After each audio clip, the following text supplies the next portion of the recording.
Hello, everybody. We are back in studio today, so we're going to do this right. I want to first re-summarize what this channel is all about. This channel is dedicated to searching for, finding, and reporting on the truth. I have a deep issue with lies, falsehoods, and poor research.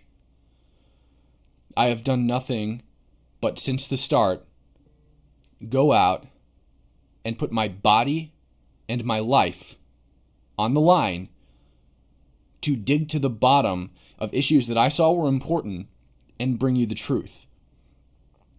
I have been to riots. I have been to protests. I have been to war zones. Now I have been to the Pentagon, and I'm a permanently credentialed member of the Pentagon Press Corps. I have received death threats. I have been physically harmed. I was nearly killed on June 14th in Seattle outside of the Henry M. Jackson Federal Building. I was attacked with metal-plated gloves, and I had to go to the ER with a concussion. If I was not wearing a helmet, I'd be dead or in critical condition. I was pepper sprayed in Dearborn, bear sprayed in LA, blinded in crowds full of people who wanted nothing more than to hurt me. I've been punched in the face repeatedly. I've been kicked. I've been robbed over and over and over again. I put my body on the line to defend other people that seek the same truth I do. Over and over again. That's what this channel is about. I also go to college campuses and debate college students and members of the public. We don't always do college campuses. Like one time we did Union Station in Washington, D.C.'s Columbus Circle. Those areas are harder to do because you're more likely to get crackheads and low IQ boomers who are not going to create productive conversation. So I tend to go to the seat of learning and try to talk to people whose minds should be sharper than anybody else's. I've done that for years, but I started doing it more often and more proactively directly after the assassination of Charlie Kirk. He was killed, and 2 days later, I was on the road traveling the United States, again, putting my body and life on the line to stand up to political violence, threats, and assassinations. That's who I am. That's what I've done.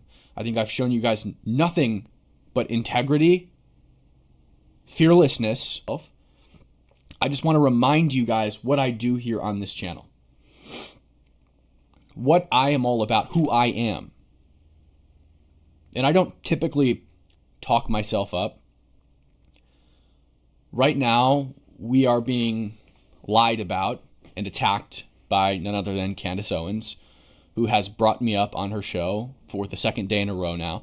And listen, you can be a Candace fan. I saw a lot of people in chat last night when I was live in Washington, D.C. in my hotel room. I saw a lot of people saying, no, my two favorites are fighting. Can you guys please stop and just make up? And I don't know what to tell you. I mean, when I'm being bombarded and attacked, I'm going to defend myself. You can still watch me, and you can still watch Candace. You know, just because you like Candace and, you know, we're fighting, that doesn't mean that you have to stop watching either of us. Now, I'd recommend you stop watching Candace because she's a liar. And we'll get into that a little bit more, how I know she's a liar and a poor researcher, by the way. But that's the crux of it. I mean, we're losing subscribers, and that's a fact. But I don't care. Because, again, we are dedicated to the truth on this channel. Even at personal expense. Even if it results in me losing subscribers and losing money. Again, my primary income is YouTube. I'm beholden to nobody except you guys. But what I won't be is audience captured. Tucker Carlson, Candace Owens, Nick Fuentes, they're all audience captured. They tend to spiral down into crazy, and I'm going to read your super chats after, at the end of the show. These people tend to spiral into crazy rabbit holes that they can't dig themselves out of because they become audience captured. And if they stop talking about those things, or if they change their position on those things, their audience turns on them and they lose everything they've worked so hard to achieve. I don't care about that. I'll lose my audience. I'm dedicated to the truth, no matter the cost. So if you want to unsubscribe, if you feel you need to, feel free to do so now. If that's what it takes, I don't care. I will continue telling the truth as I see it. And that's what this channel is about. As a member now of the Pentagon Press Corps, there was one question that I immediately thought of to ask the press secretary of the Pentagon when I had the opportunity. The press secretary, Kingsley Wilson, did not have the time to answer that question on Tuesday, I think it was, during our press briefing. She took a number of questions, and she ran out of time. But the next day, I had the opportunity to have a one-on-one interview with Kingsley, the press secretary of the Pentagon again. And so there was one question that stuck out to me in my head that I couldn't shake, and I thought was very important to ask. Candace Owens' show yesterday, the one where she mentioned me, had 146,000 live concurrent viewers. That doesn't mean 146,000 people saw the video. That means that at one singular second, there were 148,000 people tuned in to that specific live stream. Candace Owens has alleged that there is a French military plot to assassinate her, which is a bold accusation. A lot of those 148,000 and the more broad, 7 million people who subscribe to her on YouTube believe this accusation. A good chunk of them, at least. And so I thought that it would be important, considering Candace Owens has a much bigger following and a much bigger concurrent viewership, probably even than many mainstream media networks. I thought that this was an important issue to put to bed, an important issue to get some answers on, some conclusion. And so I asked Kingsley Wilson, does the Pentagon, the DOW, have any evidence whatsoever of an ongoing French military plot to assassinate Candace Owens? This is undoubtedly something that she would be briefed on if it were true. Everyone knows about it. It's not a secret. Again, 148,000 live concurrent viewers, millions over time. People know about this. If it was real, she undoubtedly would have been briefed on it. She was not aware of any French assassination plot against Candace Owens. And so I posted that video. And Candace Owens didn't like the video because it's damaging to her narrative. It is probably one of the most conclusive bedresters for her claims.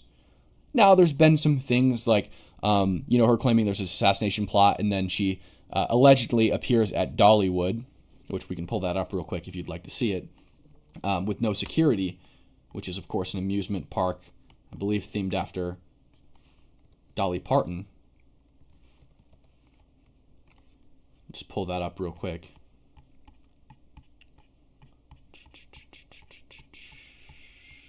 Gotta find it. Can actually probably just copy and paste it into my... Oh yeah, here it is. Nick Matau tweeted, so at Real Candace O, who told us all that the French have hired a hit squad to kill her, was at Dollywood over the long weekend, out in public, smiling. Also, I want to remind everyone that her attorney never filed that emergency order, and the White House has never acknowledged any of her claims. Remember, her whole allegation is based on this idea that she has irrefutable evidence that there is a French assassination plot against her, and that she can't share that evidence with you because it would out her source, which could potentially get the source killed. And so what she can do is give it to the government, and then the government can confirm that it's true. So I went to the government and I asked if anybody should be happy about me asking this question to the Pentagon press secretary. It should be Candace Owens, and she admits that herself. But it doesn't seem that the government has any idea of what she's talking about. And so instead of coming up with some way to navigate her way around that, she decided to just attack me and attack the government, who she previously claimed would back her up, which wasn't true. So, and by the way, this is not the behavior of somebody who believes that there's a foreign military, a strong foreign military attempting to kill her, right? I wouldn't be out at Disneyland after I received credible intelligence that there was a foreign military plot to kill me, I'd be hiding somewhere far away from my normal location, and certainly not posting photos on social media smiling. I wouldn't even have the stomach to go to Dollywood. And so let's get into what she said about me. Because that's the only reason we're talking about this right now. And this is probably going to be the last time I talk about Candace Owens in the show, because I don't really care. Right? I don't really care that she's about her show at all. I think eventually she's going to spiral herself into a situation that she can't get herself out of, and I think this actually might be it. You know, I don't think she was ever expecting somebody to ask the government and get an answer on whether or not there's a French assassination plot against her. I don't think she was expecting that. And I think that's why she's so upset. So let's get into the first thing she said about me.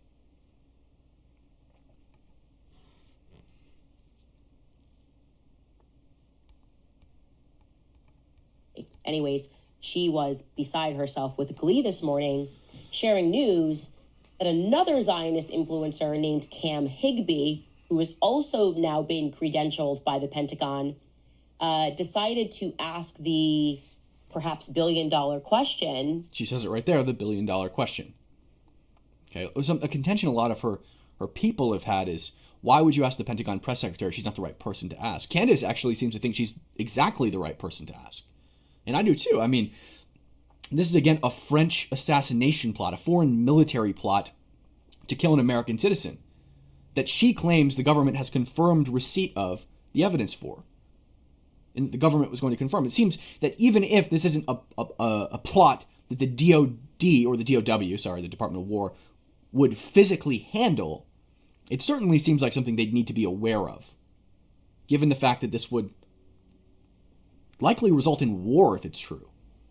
I mean, this is a French plot to kill an American citizen on American soil.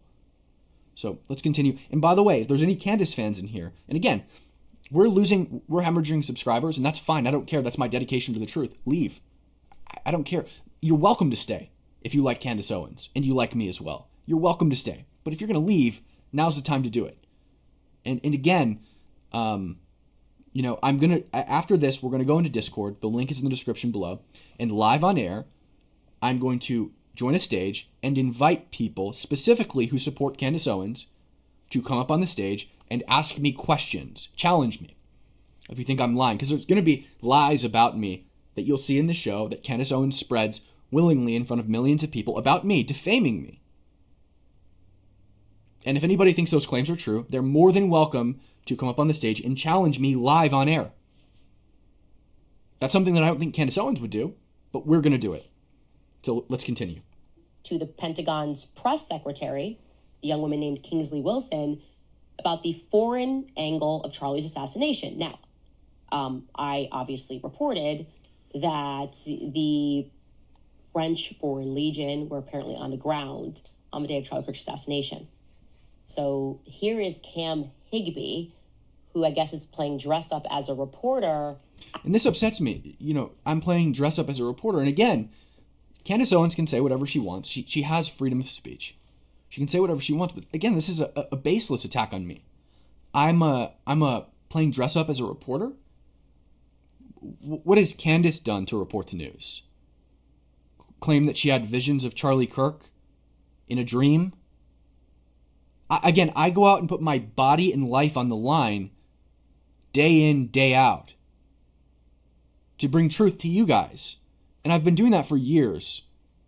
And it's really, a pretty poor ad hominem attack to claim that I'm just playing dress up as a reporter. And this speaks to the lack of research that Candace Owens does, because I truly think that she thinks I am playing dress up as a reporter. I don't think she's familiar with any of my work, and we'll get into why I think that's the case.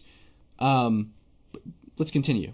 Asking the Pentagon's press secretary a question about the most viral story for about a week pertaining to France's participation in the biggest political assassination that has taken place since JFK. And so this is Candace lying again. I just want to be very clear. She's asserting that my question to Kingsley Wilson, the Pentagon press secretary, was about Charlie Kirk's assassination. It wasn't. My question to Kingsley Wilson was about a French military plot to assassinate Candace Owens, not Charlie Kirk. She's attempting to blend the two together to make me look foolish, but she's actually directly lying. She is directly saying something that's not true, and she's going to play the whole thing, so we'll know that she's lying when she plays it. But by the way, as I said, I noticed that while the live was dead, we have lost some more subscribers. And again, that's fine.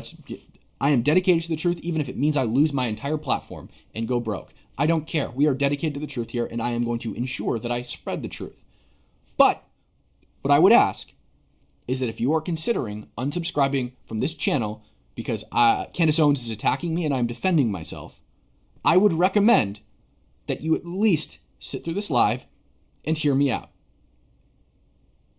Because you might walk away with a different perception than you had before. Because I've got receipts and we're going to show them. I would say. I think that's fair. Here's our new press corps, guys. Take a listen to, actually, first, let's focus in on Cam Higby's question. The way he asks it is, I think, worthy of highlighting. Take a listen.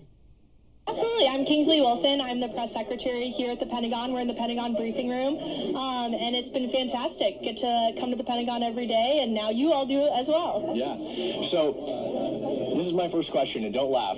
Does the DOW have any evidence at all of a French military plot to assassinate Candace Owens? Okay, here's my first question. Don't laugh. It's like two girls getting their nails done. Okay, let me ask. We're like a sleepover. Okay. I have something to tell you. Don't laugh. Notice how the deflection is she's making fun of me rather than responding to what actually happened in the clip. Because what happened in the clip was, again, her whole thing is that she has irrefutable evidence that the French are attempting to assassinate her. There's a French military plot to take her life. That is her whole argument. But she cannot give us the evidence. She cannot publicly provide the evidence to anyone except the government because it'll get her contact killed. But what she can do is she can give it to the government, and the government has now apparently, according to her, confirmed receipt of the indisputable evidence that she's provided, and that we'll all rest assured that she's telling the truth because the government will confirm that she's telling the truth. But I went and asked the press secretary of the Pentagon, who Candace Owens herself believes is the right person to ask, and she has no idea what Candace is talking about. She's not going to respond to that, though, because it's damning for her. And she had to address it, so instead what she's going to do is make fun of me. Don't laugh. Is this supposed to make us think that this is not propaganda? Are we going, this is cool? Is this the new strategy? All the cool kids don't even ask the feds questions. All the cool kids just get in line and do whatever they say. Is that what I'm doing? She says that she's making fun of me in the new press corps, saying that the cool kids, we don't even ask the feds questions. We just get in line and do what they say. But actually, exactly what I'm doing is asking a hard question by Candace Owens standards. Because what she's going to do later in this clip is claim that now the U.S. government is conspiring against her in this plot. And if the U.S. government is conspiring against her in this plot, this would be a question that the U.S. government wouldn't want to face. The Pentagon wouldn't want to answer questions about a French military plot to kill Candace Owens if they were in on it, and that's what she's going to claim. So let's continue. All the cool kids just think it's what she's going to allude to. Beyond crazy to consider that the state would assassinate people, even though that's what we do. That's what the CIA does. We just murder people around the world. But that's crazy talk. And so they're going to make it's like too cool to even answer. Take it away, King. I'm not saying it's too cool to answer. I wanted to distance myself from the question so that the new Pentagon body doesn't think I'm an insane person for asking such a crazy question. Because it is a stupid question. It's a stupid and silly question because it's obviously not true. But it's an important question because, again, 146,000 people tune into her live streams concurrently. Millions watch it over time. So it's an important question to ask. But it's a silly question to be sure. That is an interesting question. Not that I'm aware of, but, interesting question. I can try to find out and maybe let you know. I think that might be more of a law enforcement matter, though. Somebody says that Candace is not worth the response. Just leave it at that. The reason I'm responding is you can watch me and you can watch Candace, and that's fine with you. If you with me, if you think that you need to unsubscribe from my channel, then do it. I urge you to finish this episode because I think you might walk away with a different perspective. But I do need to respond to this because she is going to eventually, as you watch, make false allegations about me. And I think it's important that I set the record straight on those allegations because, again, this channel is dedicated to the truth. Even if I lose subscribers, I don't care. I am dedicated to the truth. So there you have it. You just heard Candace Owens play on her own show, Kingsley Wilson, the press secretary of the Pentagon, admit that she has no knowledge of any French military plot to assassinate her. No, I think actually the Department of Defense, this would be a good matter for you guys to take up of whether or not foreign governments are plotting assassinations of American citizens. Feels like this might be the right department to me. So there you have it. A lot of people have been telling me, a lot of Candace fans have been telling me, that's not even the right department to ask. Why would you ask the press secretary of the Pentagon if there's a French military plot to assassinate Candace Owens? Kingsley at the end says maybe this is a law enforcement matter, and Candace Owens herself says, no, I think the DOD is the right department to ask, the DOW. Right? She says this is actually the perfect person to ask. Candace admits that herself. And I'm not laughing. Giving me more credibility. So when I say to you guys, when I stress to you guys that you should not be signing up for war, you should not be signing up for the military, you should not get involved in this obvious war that they are planning that's coming soon. What war is she talking about? I mean, she's saying, guys, whatever you do, do not support the United States. What? What? What? This exact moment between these two people is what I'm referring to. It's like a rare glimpse into the elitist perspective of our government.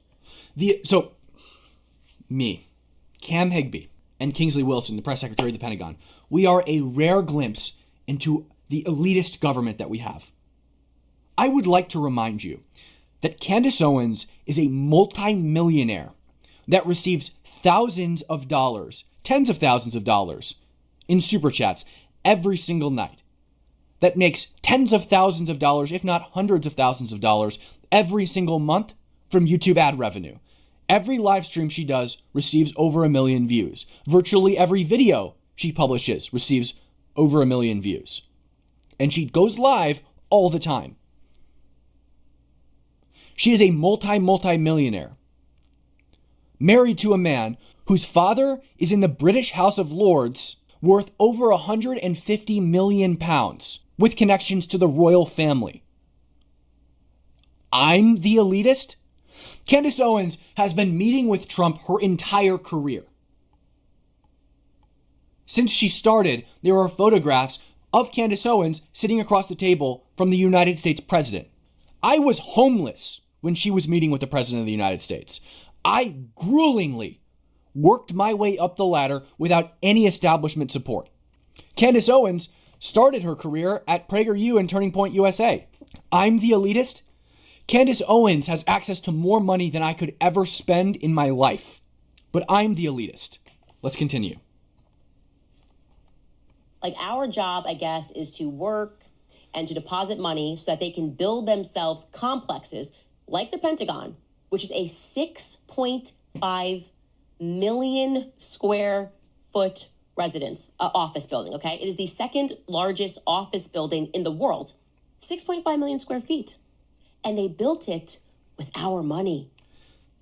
I am failing to understand what the Pentagon being built, by the way, finished construction in 1943.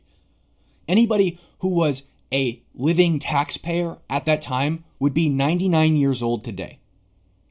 Candace Owens' money was not used to build the Pentagon.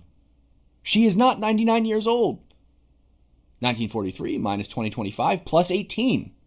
99 years old. That's how old you'd have to be to be a taxpayer in 1943. Candace Owens was not a taxpayer in 1943. Her tax dollars were not used to build the Pentagon. And not only that, it has nothing to do with the content of the interview that she just played. So what did she do in response to the Pentagon having no idea what the hell she's talking about with her French assassination plot? She says, well, Cam Higby's gay and the Pentagon was expensive. You're not a serious person. Like, I'm sorry. What if I was sitting across from her? This would be a bloodbath. Let's continue. So that we could have some sort of an illusion of being protected by our government. Like, we could actually call them and say, hey, I have very specific information and accounts that you can trace because the president allegedly paid $1.5 million for my assassination. And by the way... Is the audio lagging, guys? Is the audio lagging?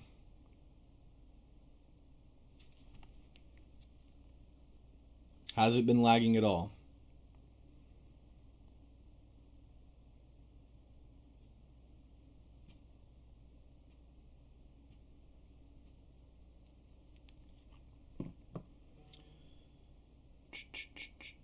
Okay, it's not lagging. Okay. So here she goes on a tirade attacking our government. Which, by the way, she built her career on defending. So the same government that she claimed was going to vindicate her and her claims with indisputable evidence that there's a French assassination plot against her were pretty much disproven. And now she said, well, now I'm just going to attack that government then. Because I can't prove my claim, and they're not proving it for me like I said they would. So now I'm going to attack them in conjunction with Cam and provide no counter argument whatsoever. Again, like literally, she jumped from, here's the interview. Here's the interview. Let me ask. We're like a sleepover. Oh, here she is making fun of me. All the cool kids just get in line and do whatever they say. Oh, yep, now I'm a propagandist. Interesting. Okay, there. Kingsley says she has no idea what Candace is talking about. Foreign governments are plotting assassinations of American citizens. Okay. Feels like this might be the right She department. just resubstantiates a baseless claim. Get involved in this obvious war that they are. She makes a baseless claim that there's a war being planned. Themselves complexes. And then she says the Pentagon's expensive. That's her counter argument against the Pentagon having no idea that there's apparently an assassination plot against her, despite the fact that Candace herself says the government's aware of it. Illusion of being protected by our government. Like, we could actually call them and say, hey, I have very specific information and accounts that you can trace because the president allegedly paid $1.5 million for my assassination. And by the way, I have evidence they had French Foreign Legion on the ground on the day that Charlie got assassinated. They're not going to respond to that, right? That's all supposed to be an illusion. When it comes down to it, getting that credible evidence after a televised event, essentially a televised event of a public execution, LOL. Again, she's just diverting and pivoting to Charlie's assassination, which has nothing to do with the allegation that the French are trying to kill her. Outside of the extent that she's baselessly claimed that they also killed Charlie, with zero evidence, by the way. The funny thing is she's complaining about Turning Point not adequately providing enough evidence during an ongoing investigation when they're attempting to prosecute somebody and not give details to the defense, right? That's how trials work, right? You don't want to give an edge to the defense by giving a bunch of information about the ongoing investigation and case, because then the defense can use that to keep the person who murdered Charlie out of jail. She's upset that Turning Point isn't providing enough evidence on that. But she herself is providing no evidence. Like none. Like none at all. And in fact, every place she said we can go to get evidence has either laughed her off or called it stupid. That's going to be Trump and the Pentagon. Let's continue on. Get back to work, slaves. We're trying not to laugh at you questioning whether or not a 30-06 can be magically stopped by a human neck. How dare you ask any questions or speak to us about states coordinating assassinations. And are you guys still talking about the Epstein files? That's the that's the whole thing. So that's her whole argument is make fun of, pivot, make fun of again. That's her whole argument against what is a pretty sound disproving of her claims. And again, nobody should be happier that I asked this question than Candace if she's telling the truth. But instead, she once again pivoted and moved the goalposts.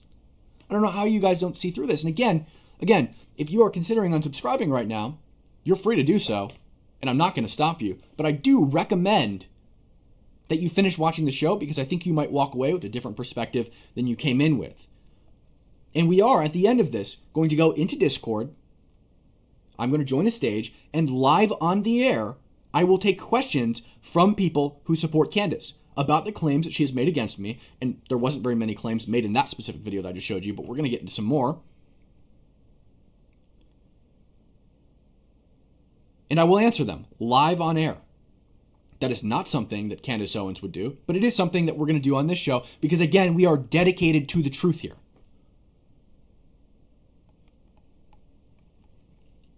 Let's get into the next attack that Candace Owens has made on me. Here we go.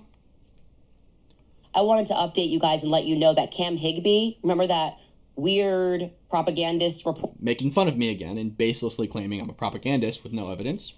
Reporter who goes to the Pentagon press secretary and is like, don't laugh. Okay, right? Don't laugh. Okay, mocking me. Here we go again. Mocking me. And then proceeds to ask if they heard about France's assassination attempt on my life, which I also said that France was on the ground on the day that Charlie was assassinated. Yeah, this Cam Higby, take a listen. As well. Yeah. So this is my first question, and don't laugh. Does the DOW have any mocking again? She's not going to refute what the evidence against her, but she is going to make fun of me. Evidence at all of a French military plot to assassinate Candace Owens? That is an interesting question. Not that I'm aware of, but, interesting question. I can try to find out and maybe let you know. I think that might be more of a law enforcement matter, though. So I brought that up because it was just so damning for you, maybe? Propagandist, so in our faces. So propaganda. Do you really think that that's a question that the Pentagon wanted to answer? Really? And again, it should be exactly the question you want me to ask. Your whole shtick is I'm asking the tough questions and digging deep. Right? Nobody else asked that question at the Pentagon. You should be respecting me for asking this question at the Pentagon. You should be overjoyed that I asked this question at the Pentagon because it's exactly what you wanted. That's what you said you wanted, at least, is answers from the government about a French assassination plot against you. But the government has no idea what the hell you're talking about. I obviously did not think that this was going to lead back to Turning Point USA, but little did I know that we can add Cam Higby onto our list of brand new. Everyone was just so brand new. I'm not brand new. I've been around for years. This is nothing new. Anybody who's been subscribed to this channel for any long duration of time, just scroll back on my account. I've been posting since 2018, 2019, something like that. I've been around for a long time. On that day, everyone was so brand new leading up to Charlie's assassination. Well, Cam Higby is on the payroll of Turning Point USA beginning in August of this year. So I'm not on the payroll of Turning Point USA. I sometimes contract for Turning Point as a reporter for protests, but I've done it, 3 times, 4 times, maybe, as a contractor for Frontlines, which gives me virtually no connection to Turning Point itself. It's like a sub-company of Turning Point. I'm not a full-time employee. I choose when I want to give work to them. They don't boss me around and instruct me to report on any specific thing. They haven't asked me to report on any specific thing. I don't think there's been a single situation where they've even been like, can you go to Portland and cover this? Or can you go here and cover that? I think, if I'm not mistaken, every single time that I've done work for them, it's been, oh, hey guys, I'm in Portland right now and there's a riot going on. Or hey guys, I'm in here. Like, do you guys want the work? I'll give you guys dibs. I like Turning Point. Rather than do it live on my own show where I make more money, I'll give you guys dibs on it because I like Turning Point and I want to help Turning Point in their mission. And by the way, I started that before Charlie died, back in August. Okay? And it's not a full-time position. I don't talk to Turning Point every day.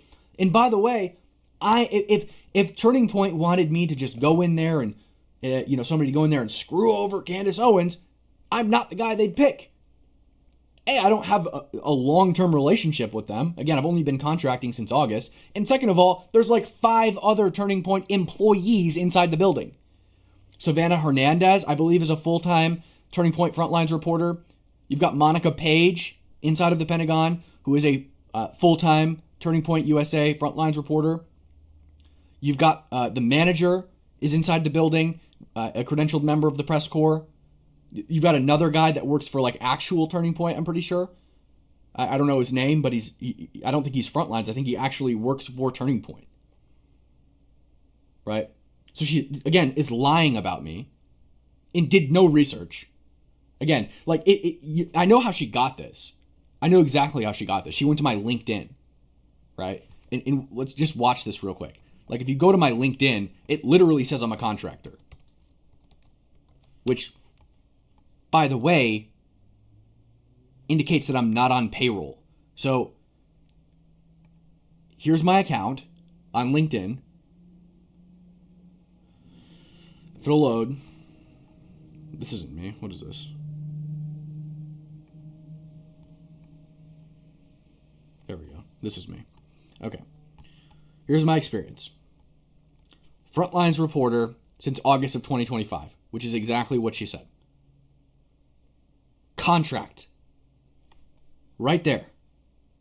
Not on payroll. That's what that means. That means if I can find work and sell it to Turning Point, they'll take it. I'm not under their instruction. I don't have weekly or monthly meetings with them. In fact, I haven't had a single meeting with them.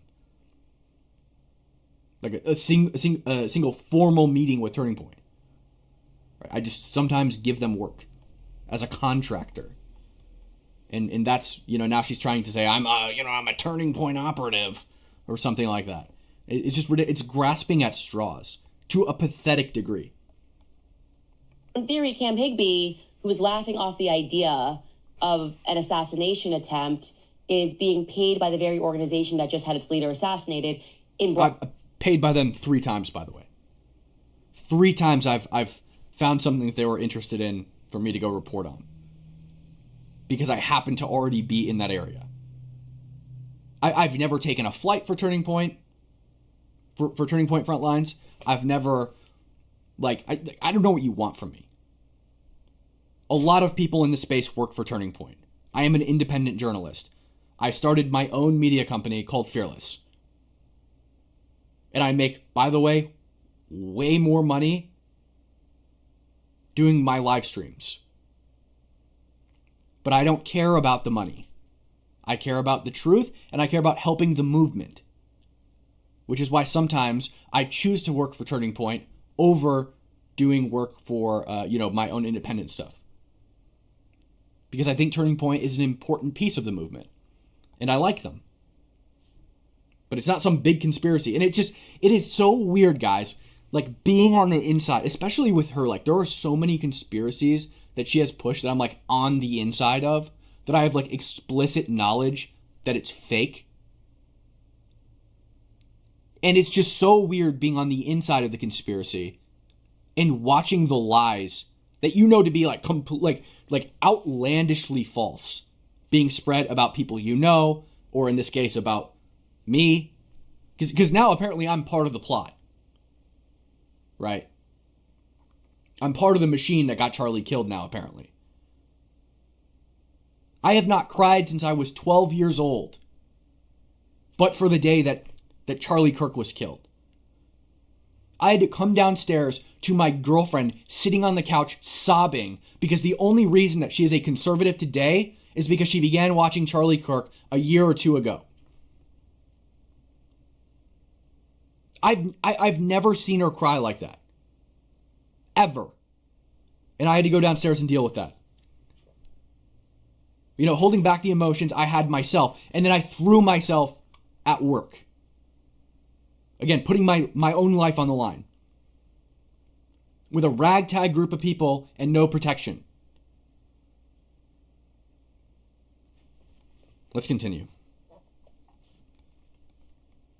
Daylight in front of the entire world. I find that to be interesting. Who directed him to ask that question? I'm just asking questions. But first, after my episode yesterday, I expected, call me crazy, I expected that Turning Point would reach out to me via text, via email, that they would instantly follow up with their long diatribe. I think that's primarily the bulk of what she says in that specific portion about me. There's another portion we're going to move on to in a second. But again, I want you guys to notice how she never addresses anything that was said. I created a piece of evidence against her claims, and she never makes any argument against that piece of evidence other than, he's gay. And look how much the Pentagon cost. That's our tax dollars that built the Pentagon in 1943. All she does is deflect and make fun of me the whole time. And acknowledge this. Again, I cannot hit this home enough. Her whole entire argument was there is a French assassination plot against me. I cannot provide you the evidence because my source would get killed. What I can do is provide this irrefutable evidence to the U.S. government, and they can confirm that it's true. I've sent it to the government, and they have confirmed receipt of that information, meaning they've received it, they have it. She then confirms that the DOW, the Department of War, the Pentagon, would be the perfect department to ask about a French assassination plot against her. And then when the DOW says, we have no idea what the hell you're talking about, all of a sudden it's deflect and make fun of me and call me an elitist despite the fact that her husband's worth 150 million pounds. His father's in the British House of Lords and has connections to the royal family, that she makes millions of dollars from her YouTube channel. And while she was meeting with the President of the United States in 2018, I was homeless. Or 2019.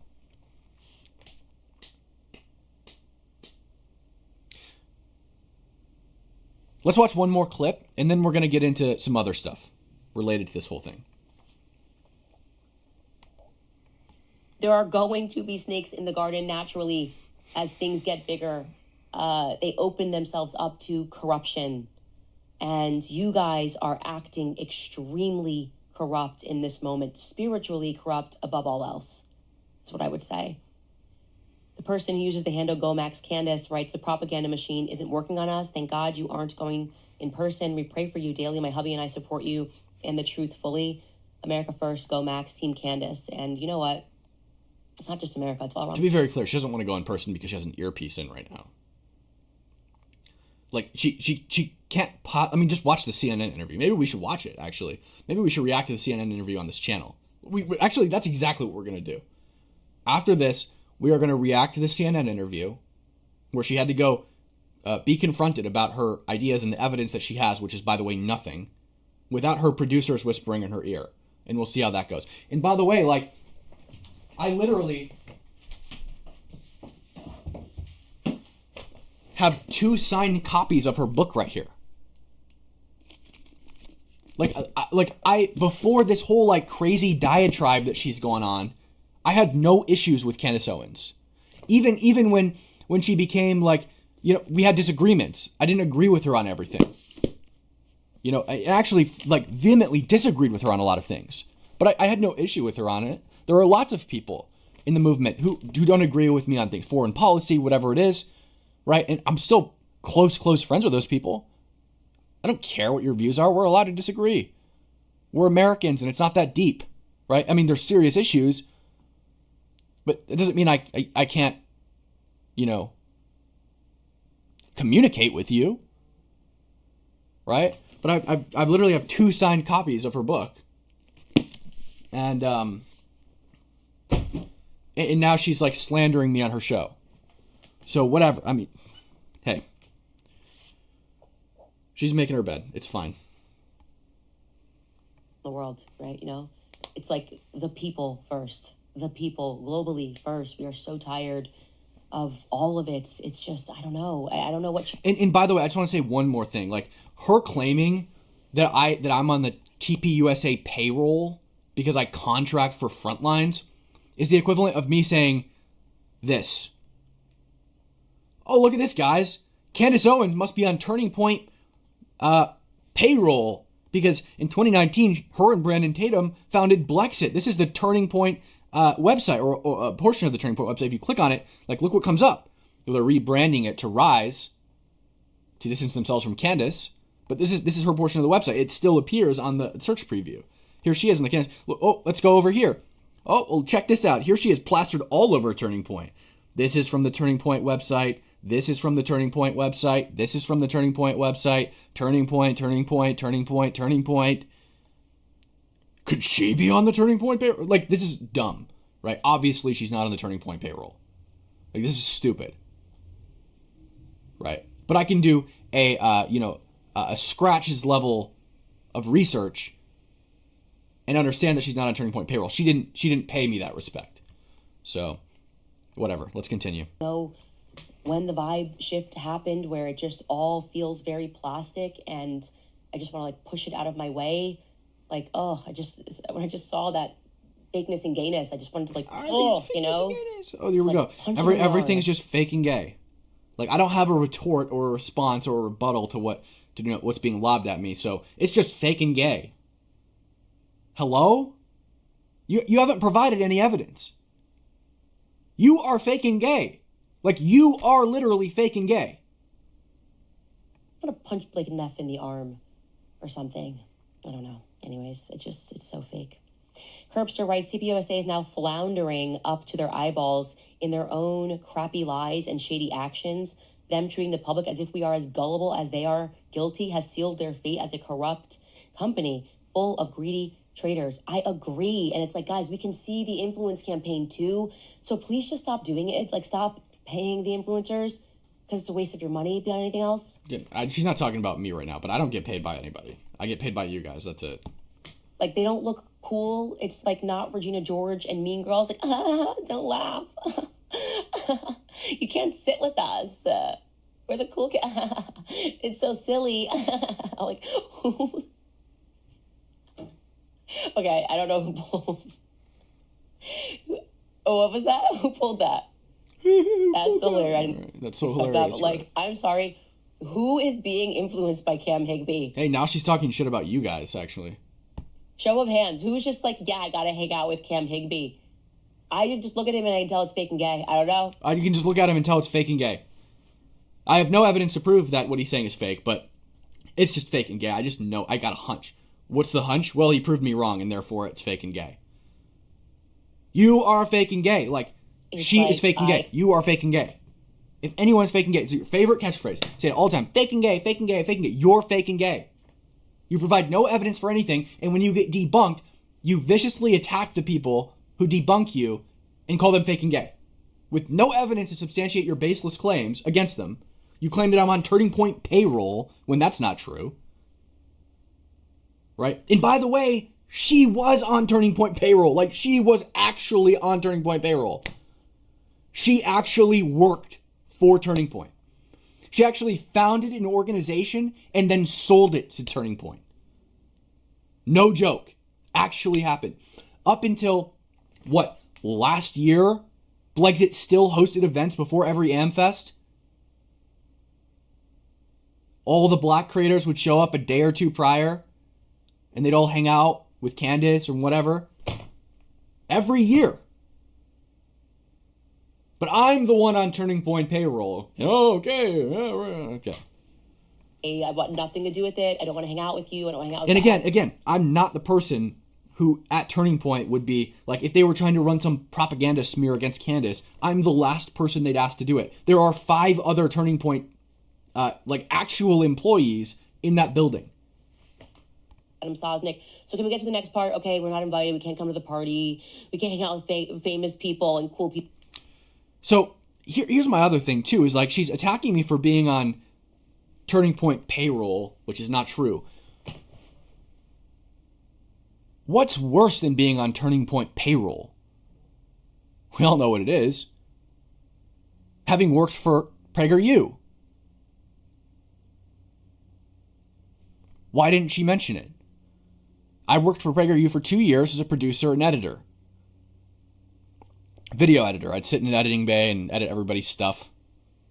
Sometimes I'd go out and film with CJ Pearson or whatever. Aldo Bettazzoni. Why didn't she mention it? That would have been an easy, he's a Zionist shill, he's on, he worked for PragerU. Oh. Why didn't she mention it? Oh, it's because she didn't do the research. Like, she doesn't know anything about me. They're all, if you're just Candace Owens and you're just looking to, dunk on somebody and make fun of them, there's a lot of stuff you could make fun of me for. There's a lot of stuff. There's a lot of material out there. There's a lot of stuff that you could just say, oh, look at this, he's gay, and then, play a clip and discredit me. Right? Discredit me. She could never hold a conversation with me without her producers in her ear. She'd never do an in-person conversation with me. But there's a lot of stuff that she could just, memes she could just throw up. Oh, look at this, faking gay, and then write me off. Why did she do that? She doesn't know about it. That's why. He worked for PragerU. Oh. A lot of material. Silly. It's silly. This guy's big mad. I'm just defending myself, right? I'm being attacked by Candace Owens. And so I'm just defending myself. But now we're going to do something that Candace Owens would never do. We are going to go into Discord. I'm going to join the stage in my Discord server, linked in the description below this live stream. And I'm going to take questions from anybody who, like I said earlier, you can support Candace Owens and you can support me and you can continue subscribing to this channel and watching all my videos. Because, by the way, this is going to be the last time I talk about Candace Owens. Unless she launches some huge attack against me or whatever, this is going to case closed. This is over. Right? I don't care anymore. To the extent at which he's attacked me, it's the extent at which I will continue talking about this on my channel. But this is probably the last time. You don't have to remain subscribed to me. You can leave if you want because we're pursuing the truth here. And if that means I lose subscribers, it's fine. Now we're going to do something that Candace Owens would never do. And I'm going to go into Discord and take questions from people who support Candace Owens. And again, no hard feelings. You can ask me whatever you want. Whatever you want. I don't have producers anywhere in this room feeding information to my earpiece. I switch the cameras myself right over here on these buttons. It's all me. I do it myself. I am completely alone in here. It's just you and me. One person on the stage at a time, other than me. And I will take questions from anyone pertaining to any topic that relates to this.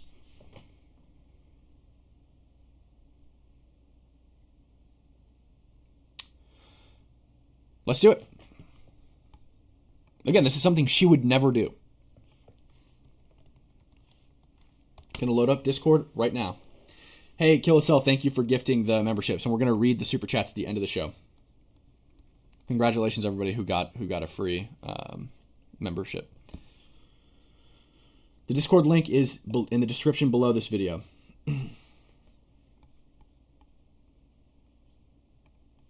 All right, I'm joining the stage now. I just got to get it set up. And please, only people who have questions related to this, please do not come up. If you have a question that's not related to this, I'll just kick you out. I'm not very Discord literate, so I have to figure out how you even get on the stage. BP, can you just, if I join this cam stage thing in the top, can you just bring me down? Can you just make it a regular channel? I've never heard these before. I've never heard these sound effects. What is this? What is going on? I've never seen this before. What is going on? Okay, start the stage.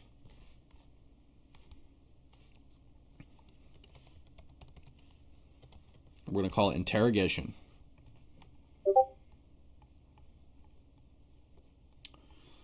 Okay. All you have to do is raise your hand.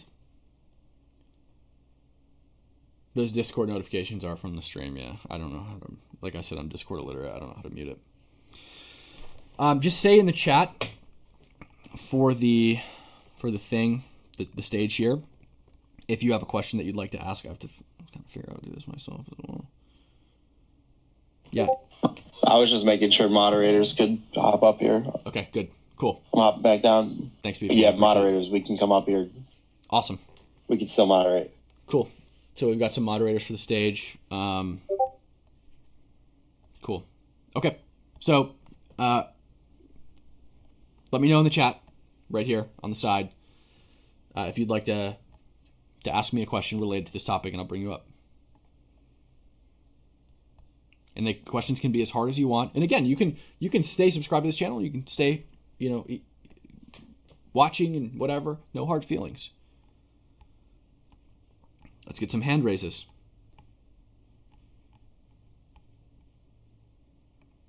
We've got Chatting Hattie. I'm going to bring this person up. Let's see. Oh, that's how you look at hand raises. Okay. Okay, there's actually Corrupted wanted to talk first, so I'll bring him up. Corrupted, I have sent a request to come up here. How's it going, Corrupted?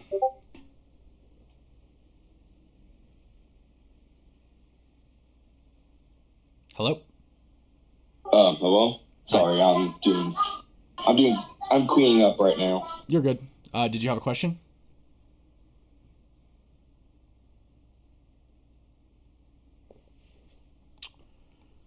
Okay.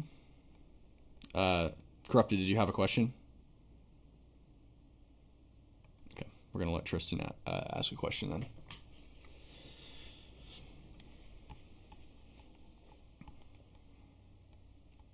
Hi, how's it going, Tristan?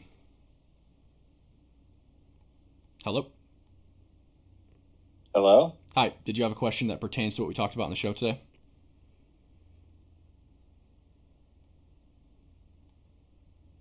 Hello? Can't hear you. Oh. That would be a problem. Good, but I can't hear you. Come on. What did I do wrong? Can you hear me now? Yes. I had a question. Can you hear me? Yes, I can. Can you hear me?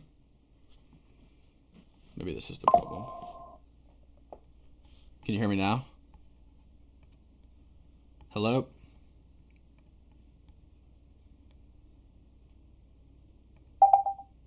Hello? Not on Discord. I can't hear you on Discord, but I can hear you on your stream. There we go. We got it. Okay. Yeah, I can hear you. I had to unplug my computer from the stream. Okay. Did you have a question that relates to this thing that we talked about on the show today? Yeah, I was just wondering, why'd you ask the question in the first place? Yeah, I asked the question in the first place because Candace regularly has something around 100,000 people concurrently watching her at any given time, and her videos over the duration that they are posted in live receive millions of views, which I think is more than mainstream networks. And I think that she, for many, is a news source, or at least a source of entertainment, and repeatedly take her claims as truth and at their face. And so I wanted to check in on those claims. Okay, but why Candace? Did you choose that question on your own because you were trying to figure out a question to ask? It's a question that I thought of, yeah. Okay, so were you trying to think of a question, what question should I ask when I go there today? Yeah, there's kind of on Tuesday before the main press briefing, which I didn't get an opportunity to ask this question. I asked it on Wednesday. There was kind of a rolling around my, what should I ask? Should I ask about the double tap? What is it? What's a good question? Then I was like, I was not scrolling on Twitter and I saw some stuff about Candace Owens and the alleged assassination plot, and I was like, now this is actually the perfect place to ask this question. Maybe I should use. This might be the most hard-hitting question I could ask, and so I asked it. Oh, that's cool. Yeah. The double tap is overly asked. Yeah, so, I did ask about that as well. You were able to come across that question and ask it. Yeah, it's interesting. Yeah. And I knew I'd get laughed at for asking it by the mainstream media, too. I didn't expect to get laughed at by Candace for asking it because it seemed like that'd be the question she'd want asked. But, of course, the mainstream media is going to say, she's just a stupid podcaster. Why would you ask the question?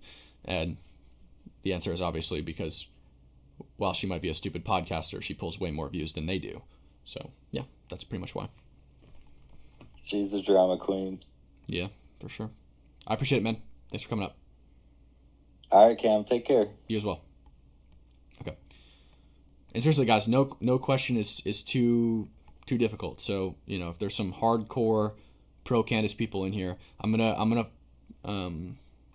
prioritize a couple other people over Forshare, because I know Forshare is my moderator, and I don't know what.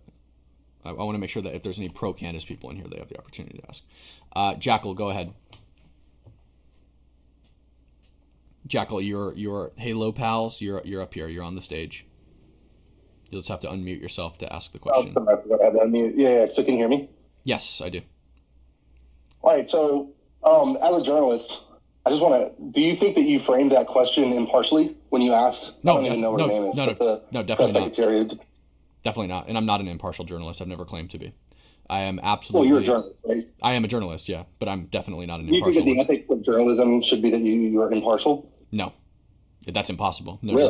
journalist is impartial. Any journalist that tells you they're impartial or tells you that they're unbiased, you should be afraid of that person, and you should never listen to them because they're lying.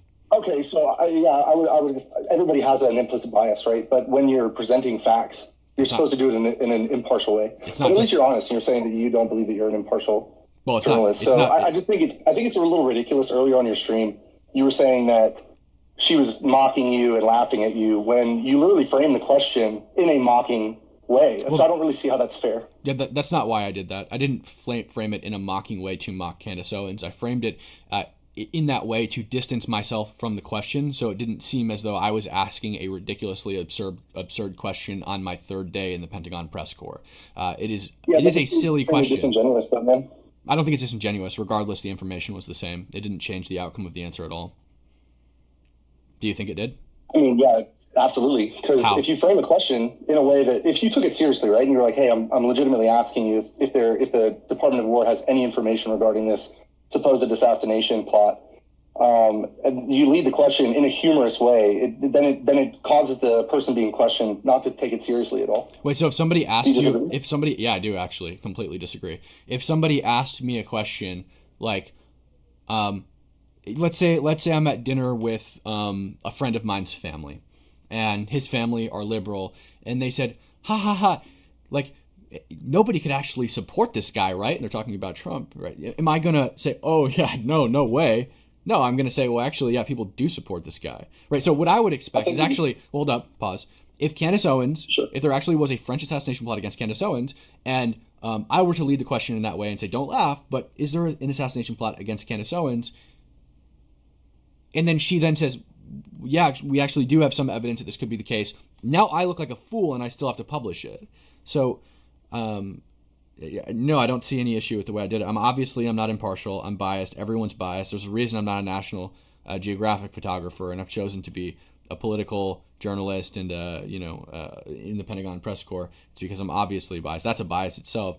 Everything down to the way you angle your camera is a bias. The words you use when you write a story is bias. When you write a tweet, those are all bias, and no journalist can escape that. None. And anyone who tells you they can is lying, and you should stay away from that person. Candace certainly isn't impartial. So, Candace is you very. have to ask another question. One second. Candace is very partial, and she's very biased, and she doesn't hide that either, to her credit. But go ahead. Yeah, no, I don't claim that she does. I was just curious if you think you're an impartial. No. Because I didn't like the framing of the question. It seemed a little ridiculous and disingenuous to me. By the way, again, it also goes back to the fact that you were upset with her for like mocking you, but you asked the question in somewhat of a mocking tone to the press secretary. Sure, so and by the way, real quick, it's disingenuous. And by the way, real quick, that's a fair criticism. That's fine. Like what you're saying right now is a fair criticism. Honestly, it is. I appreciate that. I'm not here's my impartial. question. Like here's the thing with Candace, man. I grew up through 9/11. I'm sure you did as well. I don't know how old you are. And so many different events, COVID, man. Like, why should we trust the government, right? Why should we trust the government to give us the truth? No one believes the government. Candace seems to be the only person with the balls that's standing up and asking the right questions when nobody else did. She's saying, all these people that were apparently close to Charlie are just kind of taking the government's word for it. And I think that a lot of people, the reason that Candace has so many people watching her show every week is because we don't trust the government. And she's the only person that's standing up and questioning the narrative, asking the questions, doing like the dirty work. And you can say she makes all these claims, and that's fine. Sure, she is making claims, but at the same time, like, Like those of us that have been paying attention and actually listening to it really appreciate what she's doing, because she's taking a stand against what has been this phony bullshit that the government always pushes us. These narratives where the rich keep getting richer. They have these staged events, and they kind of mark them off like they give you this bullshit narrative, and we're all supposed to just take it in stride and forget about it. And there's a tide that is turning now, right? And not to be cliche, but it's literally like a turning point in the mainstream. Dude, she's talking about things like, she started bringing up like the elite bankers, the Rothschilds, like this sort of elite group that everybody kind of like, it's always been these fringe theories, right? That, like the Alex Jones tinfoil hat wearing conspiracy theorists have always been kind of painted as. But she's bringing this stuff to the mainstream, and she's asking the right questions, man. And so to see people like you, who I was a big fan of yours for a long time, Cam, and to kind of see like the approach that you've been taking to this has been very disappointing for me, because I think she's doing the right thing. And whether she gets everything right or not is like, at least she's asking the questions. Well, that's important, though. Pushing back. That's important.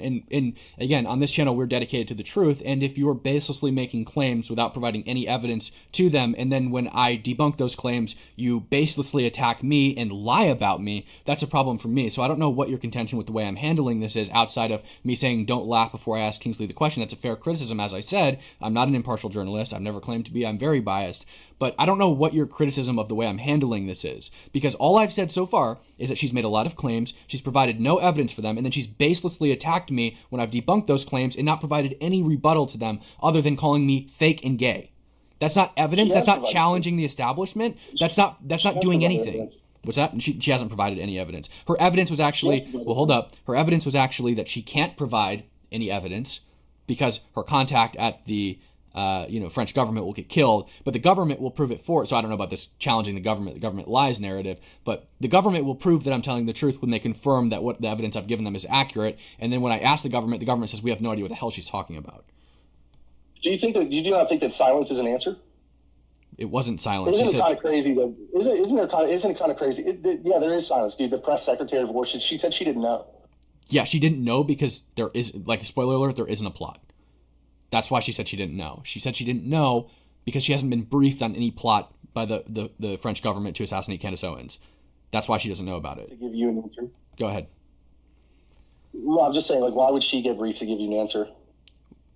The press secretary of the Pentagon would get briefed to give me an answer because if this is a credible threat, people are going to ask about it, right? And that's the job of the press secretary of any institution, is to be able to accurately answer applicable questions to the department. The same reason that Caroline is briefed on anything that she could possibly be asked by the mainstream press corps at the White House. So nobody making a statement regarding whether or not there's veracity to the claim or not. There's been no statement. The government has not come out flatly and said that there is no plot. Well, hold up. Trump said, what a stupid question, when asked about it.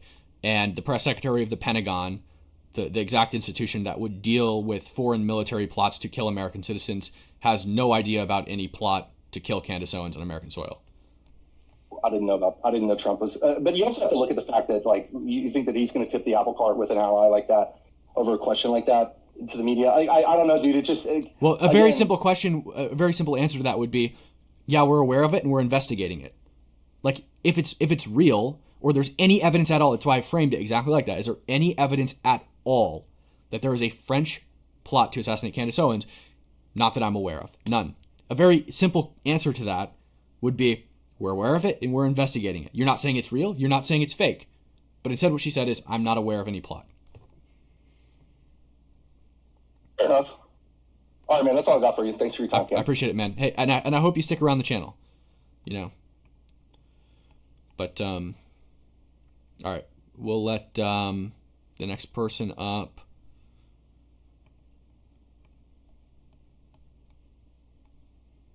What's up? How's it going? So, did you mention something in your live stream that she went to like a theme park or something? Yeah, she just after the whole story broke about the French assassination plot. Okay, my thought process behind that is extremely stupid. Okay. Because if your life is being threatened, why are you putting yourself out there? That's exactly what I said. And if so, shouldn't you, cut all ties, go quiet? I wouldn't say cut all ties, but go completely quiet until A, figure out what's going on, B, it's taken care of, but she's not. Is easily fake. Yeah, I agree. I mean, I don't think that's evidence that it's fake, but I think that that's a strong indication that she doesn't even think it's real herself. Yeah. Also, I also wanted to mention this. Do you take merch ideas? Merch ideas? I just had one. Like merchandise? Yeah. Sure. If you want to pitch one real quick, but then we'll move on to the next person who supports Candace. Yeah. Basically, you know that one meme where it says, you can't handle the truth? I think so. I think I know what you're talking about. Yeah. Replace the general guy with you. Just throwing it out there. Nice. I like it. Thank you. I appreciate you coming up. Yeah. Have a good one. Be Anyway, safe. yeah, no problem. Okay. Next person.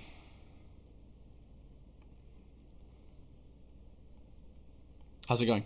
Hey, howdy, Cam. Hey. Good. How are you? Good. So I have 2 questions. My first one is, what is your overall takeaway from the kind of, we've seen such a self-destruction of our own side here. Not really much of a side thing, maybe, but the kind of self-destruction of the right wing. Do you think it was, like with Candace, for example, we've seen such huge infighting, and it's pretty much kind of come out of the blue almost, most of it. Well, what do you think? Is this a symptom of a bigger problem, or?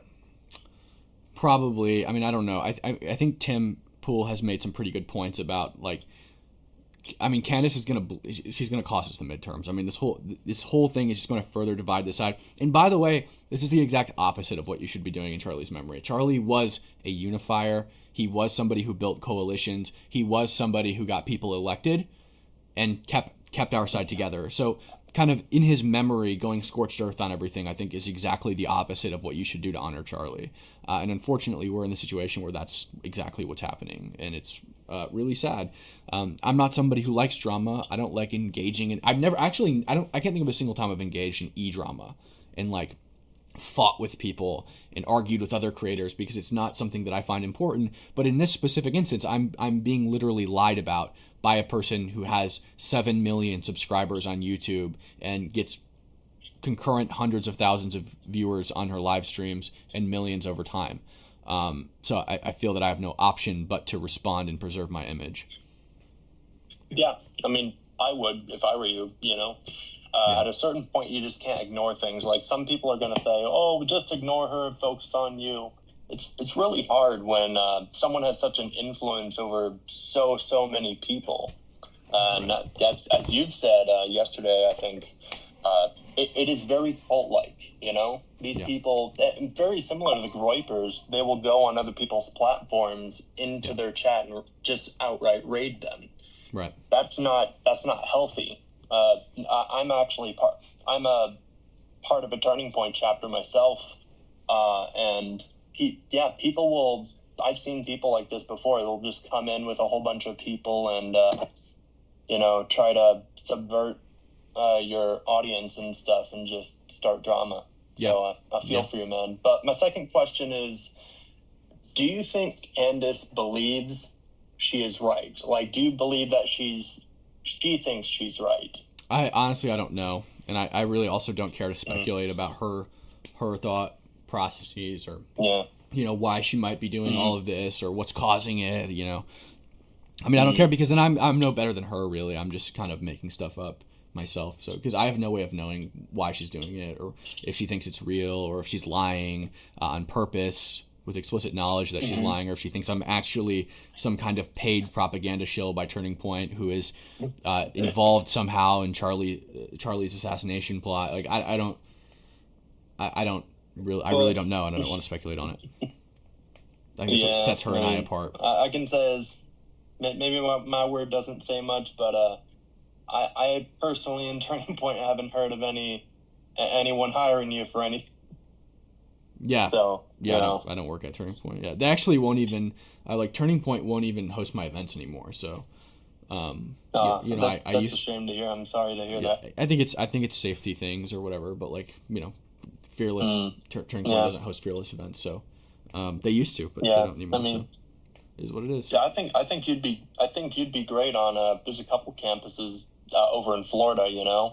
I think you'd be really well received. I appreciate it. Well, all right, man. I'm gonna bring the next person. And yeah, thank you very much. For a long time, I admired Candace and stuff, but it's crazy to think just in a few months that someone can just go from kind of pretty normal to then just sink this low. Sad to see. Yeah. Well, I appreciate it. But keep on keeping on. Have a good one, man. Be safe. Yeah, you too. God bless. All right, let's move up the next person. I really want to get people in here who support Charlie, like specifically.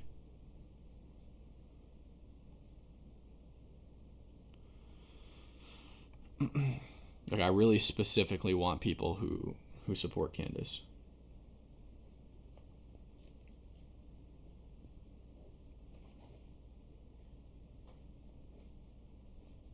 Or people, not even people who support Candace necessarily, but people who support Candace in the allegations she's made against me so that I can defend myself publicly. Because that's the other thing, is like, on Candace's show, I'm not there to defend myself. For some reason, everybody who I invite up, it like just drops them. So what's going on? We've got some hand raises. Michael Edward, I've invited you up. I think I've also invited Barbie. Corrupted is back as well. We tried to bring him up earlier. I just invited you up to speak, Corrupted. Corrupted, how's it going? You were the first person up here. Do you have a disagreement with me here? Yeah. No, not really. I actually support Charlie. Are you like just mainly looking for? Yeah, I am. I'm just looking for disagreements mainly. Candace supporters. Okay. Yeah, I'll let Barbie go real quick. Barbie, go ahead. Corrupted, just request if you have something to say. Barbie, do you have a disagreement with me here? Can you hear me? Yes. Do you have a disagreement with me here? Okay, Cam. Listen, I love you. I watch you all the time. I've been up many nights watching you in different cities. I think you're a great guy. I appreciate it. But I listen to Candace too. And I've listened to her a lot, and I think she's very intelligent, and I think she's going through a lot, and I can understand a lot of the things she's saying. I don't think that you know that she's lying for sure. How do you know she's lying? Well, I can tell you exactly. I know that she's lying about me being on Turning Point payroll, because I am Cam Higby and I'm not on Turning Point payroll, so I know that's a lie. That's number one. I also know I'm not being paid to do propaganda by the Pentagon, because again, I am Cam Higby and I'm not being paid to do propaganda by the Pentagon. So there's two lies right there. And I also know that she was lying about the government confirming that she would, the government would confirm that there's a plot against her, because I actually asked the government and they had no idea what she was talking about. So I know those three things are lies. Okay, that's not what she said. She said she wanted to submit the information to the government, and the other day she said, I haven't heard back from them.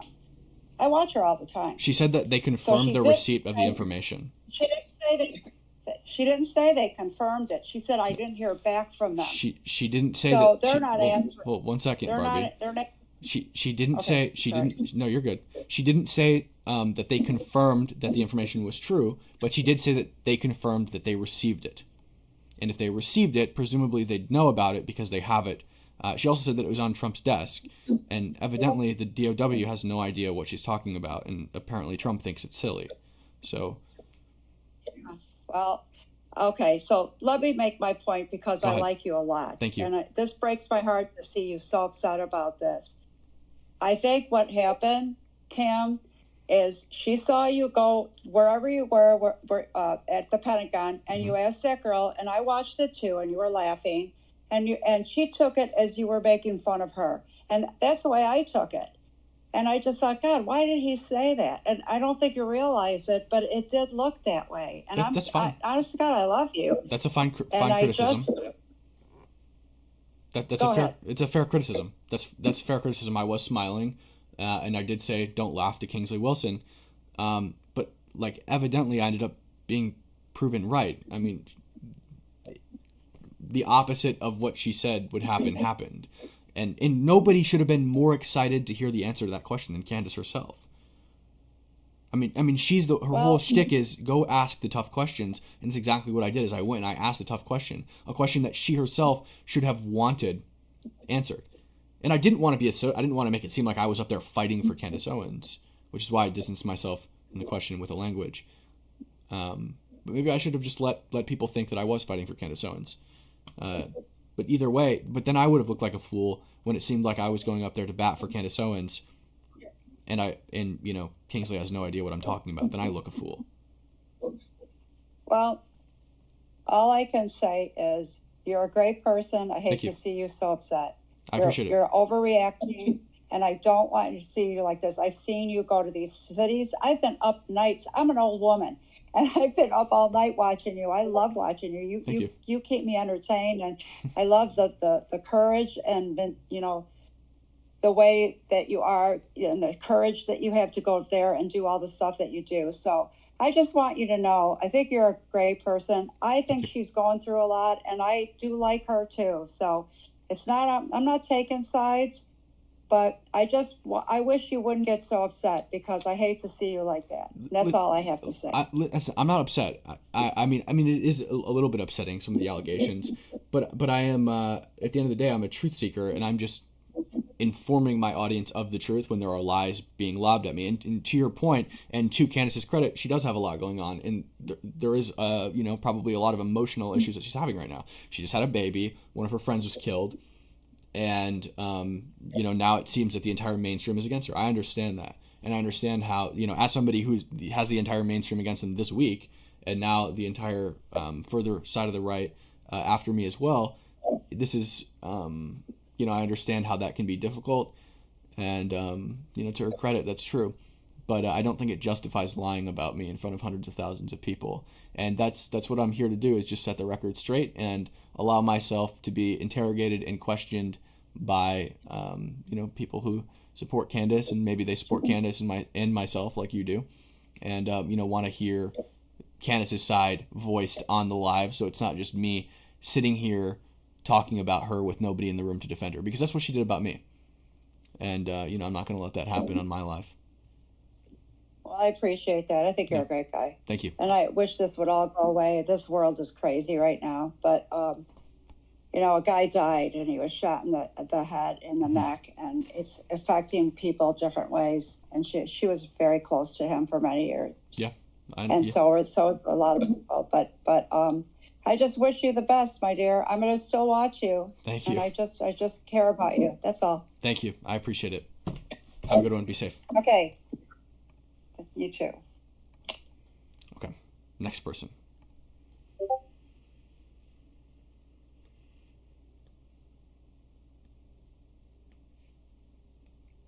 Hi. How's it going? Yo. What's up? Greetings all the way from Denmark. Hi. How's it going from Denmark? Great. So, I have heard you yesterday and a couple of times today say that France is an ally to you. I never said that. How would you describe France as an ally? I never said that. But you kept saying an ally wouldn't kill an Nope. US Never said that. Citizen. Nope. Never said that. But that was what it was about, right? No. That some European leader would kill Candace Owens or something. Nope. That has nothing to do with any argument I've ever made. That's certainly not the case. What? No. All I've said. No, I know. But you keep talking about NATO and something. I think I might have briefly talked about NATO the other day because somebody asked me if we could even go to war with France if they were to kill an American citizen because of NATO. But I never other than that, I never talked about France being an ally. I never said that it's ridiculous that France would kill somebody because they're an ally. I never said anything like that. And by the way, I personally don't like Macron. Excuse me. Yeah, true, but that was what I was going to say, because the European leaders are more cold than the Marxists in America. Yeah, they're killing us silently. Yeah. Yeah, well, I appreciate you coming up. I'm not saying that France is not an ally. I didn't talk about them being an ally. I didn't use the argument that they're an ally, so it's ridiculous that they would kill Candace Owens. It's not something that I would say or that I did say. And so, yeah, I guess record set straight on that one. And, if somebody thinks that's not the case, I don't know if that's something that's been going around, then just, feel free to rewind the tapes and pull a clip of it if it exists. But I'm almost, I'm actually extremely positive I didn't say it, so I appreciate it. Okay. Thank you for coming up. Okay. Let's see. Who's next? We got Queen Sheba just requested. Okay, Cam, so you did touch on it before, Sure. that Candace, if she were in your shoes, this is the exact question she probably would have asked, and yeah, her problem really is the way that you asked it, but you addressed that, so I'm not going to rehash that. You're not getting a lot of, pro-Candace people giving you hardball questions here, because honestly, there's not really that much overlap in your audience, because her audience is like or housewives and whatever, and they're more interested in like soap opera drama and not really journalism. But I did want to ask you, because I know, you worked with Amala at PragerU. Yes. Candace worked at PragerU for a while. Yep. And, you did admit you did some work for TPUSA, and Candace did work with TPUSA for quite a while. Yes. Did you two ever meet or anything? Candace and I, no. No, she was gone long before I was at PragerU. I actually don't know if it was that long before I was at PragerU, but she was definitely gone by the time I was there. I started working in September. I think it was September 19th, 2022. That was my first day, I believe, PragerU.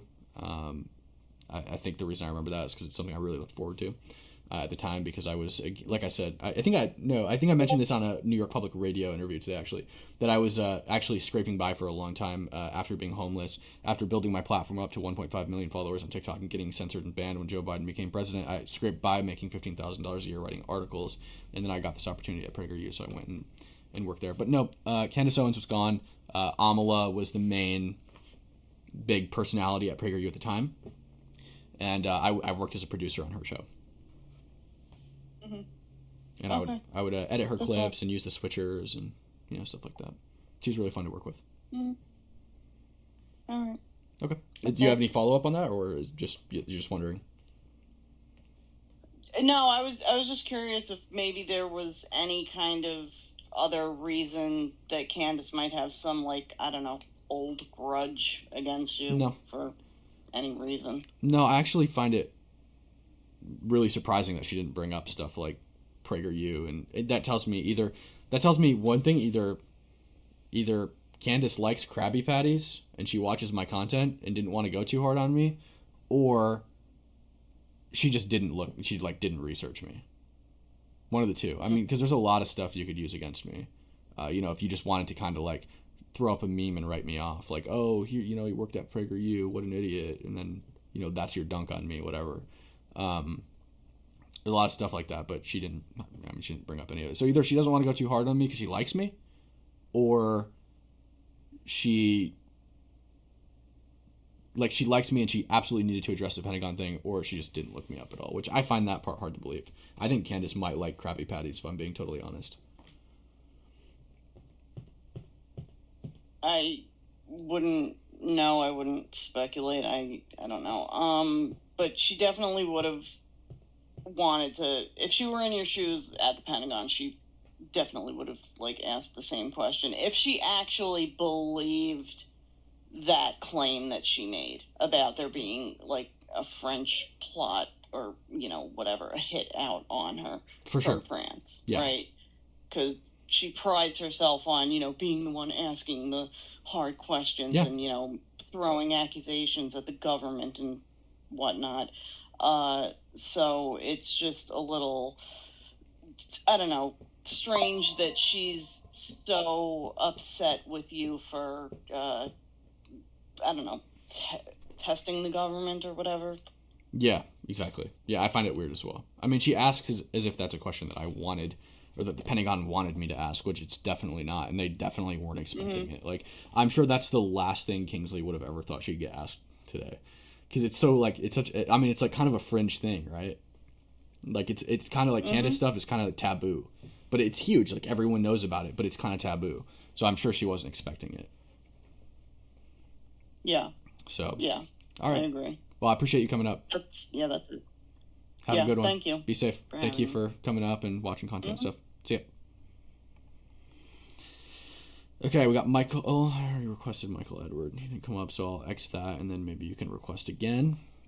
Got another one right here. Again, any Candace supporters that want to challenge me, the link to the Discord is in the description below. We're taking questions from, anybody who wants to come up and have a discussion with me.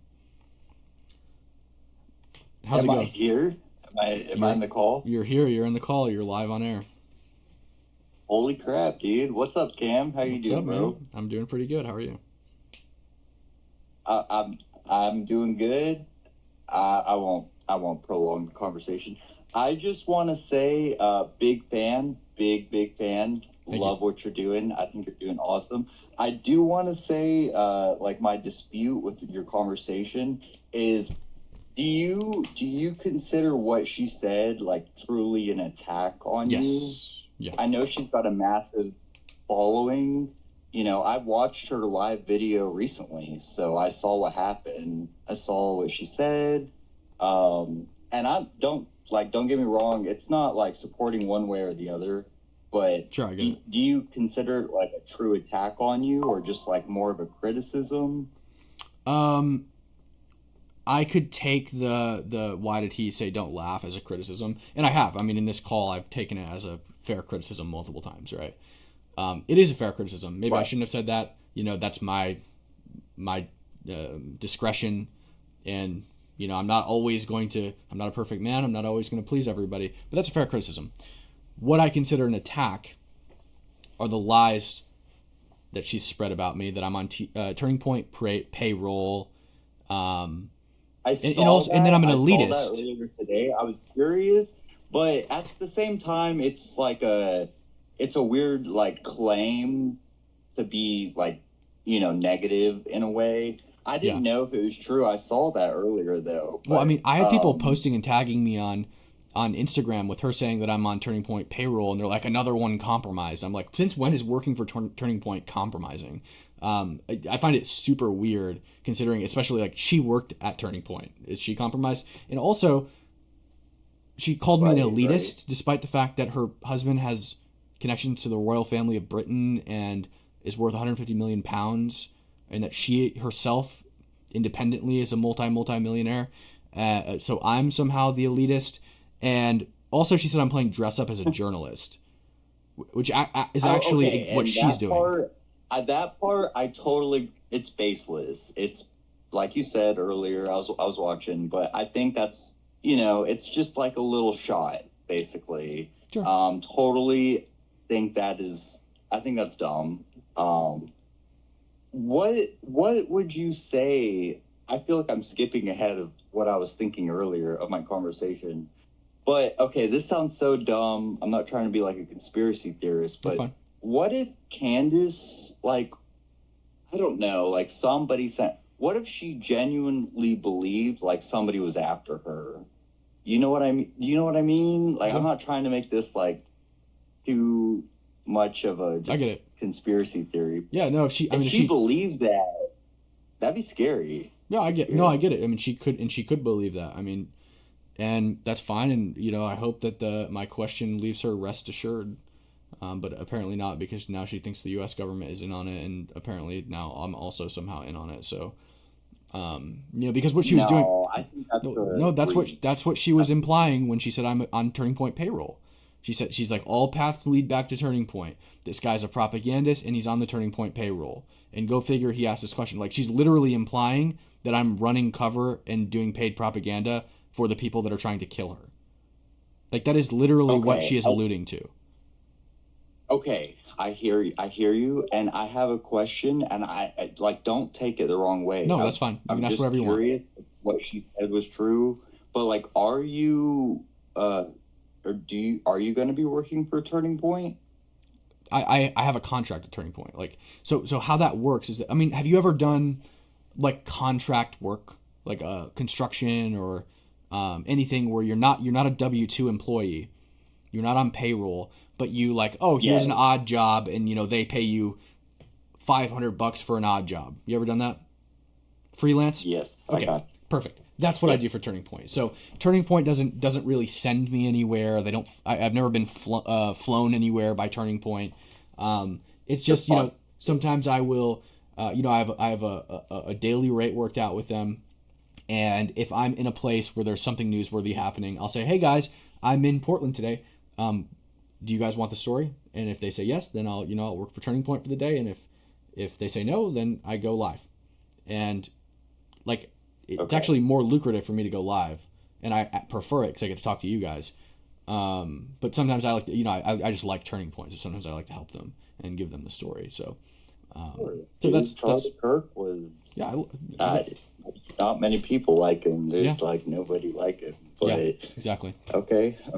So I hear you. I have just one more question. I'm not trying to take your time. No, you're good. I Go really ahead. appreciate you. I think I'm not like against you or against Candace. I'm just trying to see different sides of the scenarios. Totally. Okay? I do have one question. I think it would be awesome if you direct message Candace and ask for, maybe not like, in person, unless that could be set up, but a conversation, whether it's online or it doesn't matter. But I think it would be great. And if she backs down, that says a lot more. But either way, I think that'd be awesome. Yeah. Just to add that in there. But you could always, say something directly to her, be a bigger man, or not to say it like that, but that's all. I'd love to. Yeah, I'd love to have a discussion with Candace. Now, I don't think I can message her because she doesn't follow me. I could check on it though. Maybe she has her. It's possible she has her inbox open, and I could check on that. She might have an email address. I don't know if I'm sure she gets a lot of emails, so I don't know if she'd actually notice it.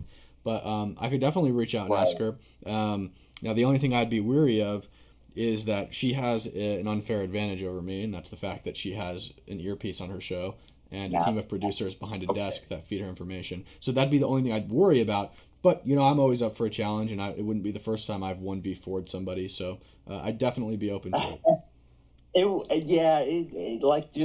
I know I said that, but it to me, like, Candace Owens is kind of a beast. I think politics are great, but once, like, some people get so down the line of politics, it kind of just turns them into a nut, dude. Like a conspiracy theorist. I feel similar to that. And, I think Candace Owens has some wild takes, some definitely not good ones, but, I think it would be awesome to just see y'all talk. Like, yeah, I'd love to. I think I love you. Like, you're great, dude. Candace Owens, she's, I don't know, like, she's turned it into a little bit of a nut, but she's a warrior. So, yeah, I'd love to talk to her, for sure. Okay. I appreciate you coming up. I'm gonna call in the next person who's got something to say, and I appreciate you, man. Have a good one. Be safe. And bye. Okay. Got another one right here. Phobia. How's it going? Yeah. Oh. Hey, how's it going? I think you invited two of us. Oh, I messed up. I got two things for you if you're all right with that, man. Sure, that's fine. One's a question, one's advice. Okay.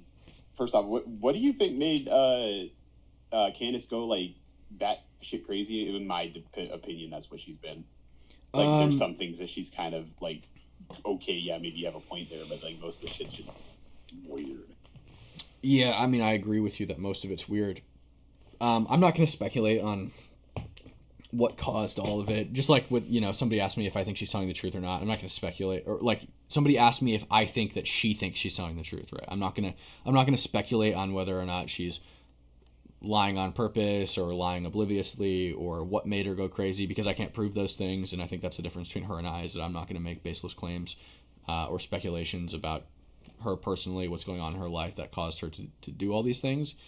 But I have no idea.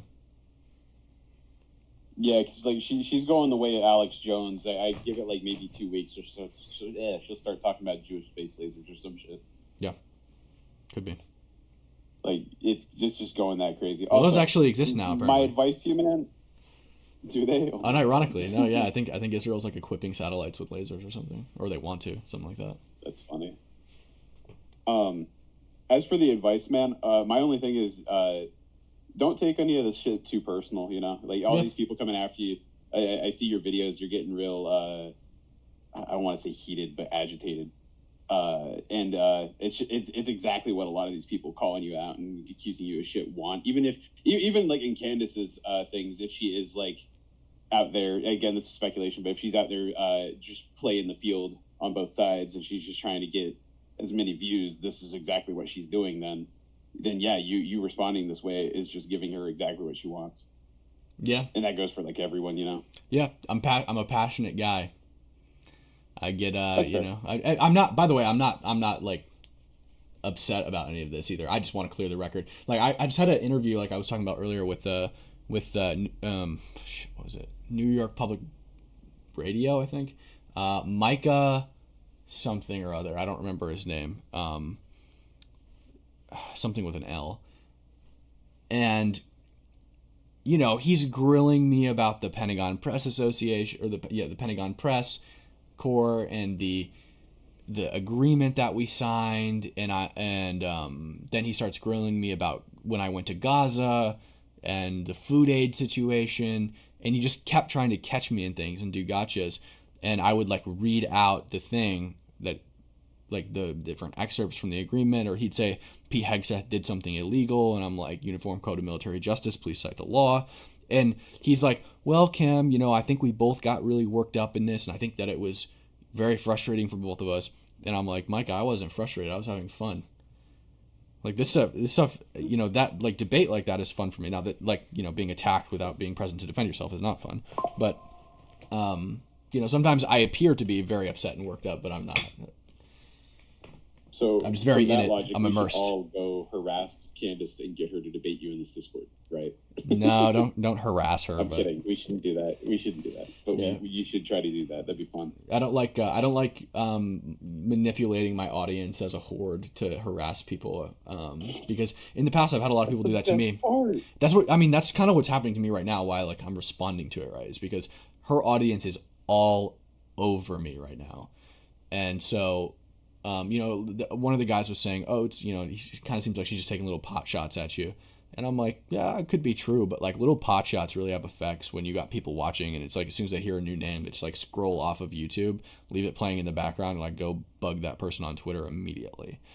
And, I can take it. It's fine. It's whatever. But like, I do think that I need to address it before it gets out of hand and whatever. Because if I don't clear the air, it just seems like I'm hiding something, Maybe I am really involved in, Turning Point, and I'm on the payroll, and I'm involved in whatever, People start to say stuff like that. You should, like, publicly call her out and be like, let's have a debate battle. Yeah. Fucking rap battle. Yeah. Yeah. Maybe. That'd be fun. All right, I'm going down. Thanks, man. All right, man. Have a good one. Be safe. Thanks. Hasta luego. All right.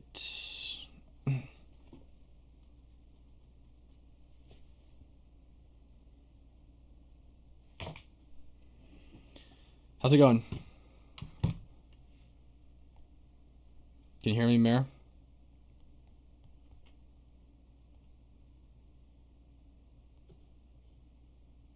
Hello? Hi, can you hear me? Hi, I can hear you. Hi. First of all, I want to thank you for doing this. I think it's, you're just, like you always are, courageous. And I'm a new fan. I just watched with Jake Lang, and that's how you. I just wonder if part of Candace's concern is that we're seeing a lot of people on the right sort of join up with, the new establishment that's sort of getting formed.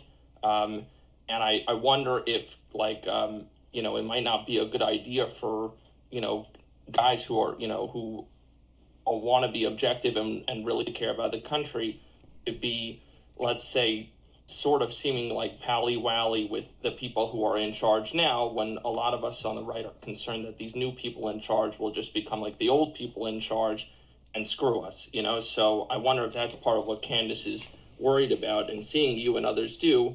And I wonder if you feel like there's also a concern that you would see with that. Yeah, well, Candace has no accurate representation of how I'd behave in the Pentagon on a normal day, because the only thing that she's seen is my orientation. So she has no idea what kinds of questions I'd be asking the Pentagon. We've had mostly only off-the-record briefings with, like, Pete Hegseth, for example.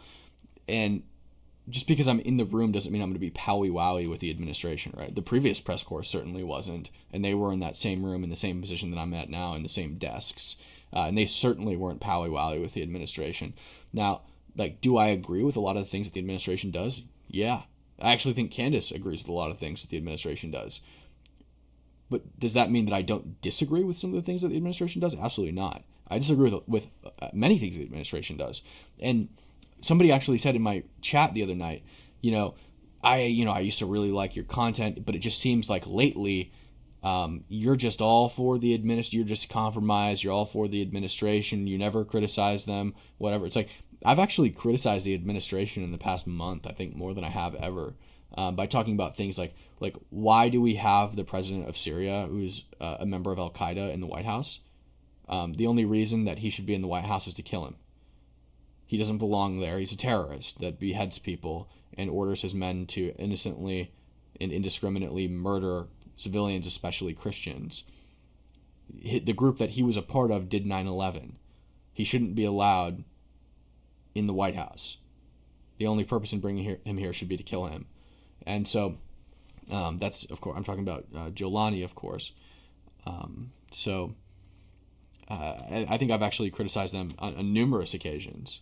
And just after this attack, the slaying of this National Guardswoman, and the injuring of Andrew Wolf, I specifically said that the administration better do something serious about this.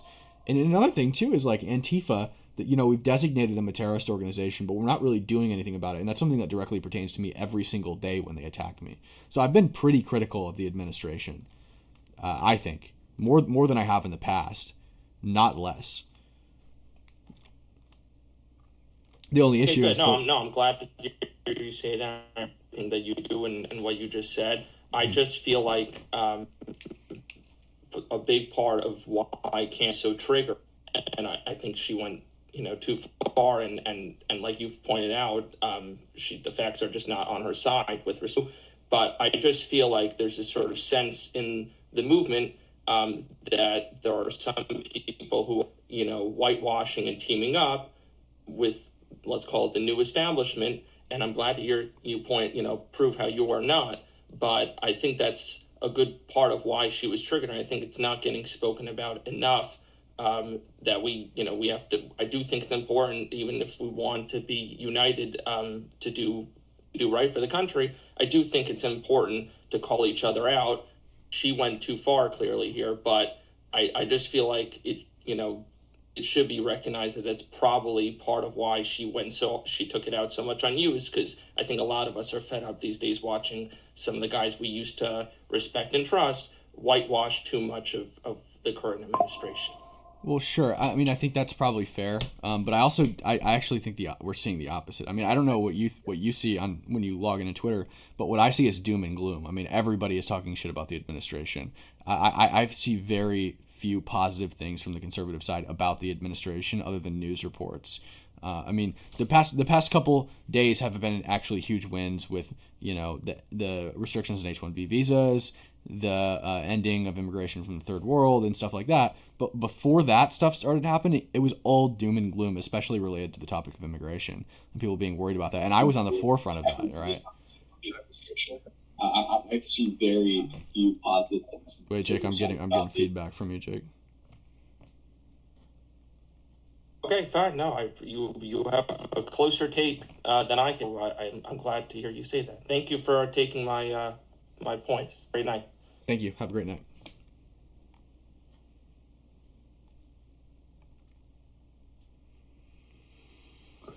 What's up, Cam? Fisher? Hi, how's it going? Yeah, all good. You? Pretty good.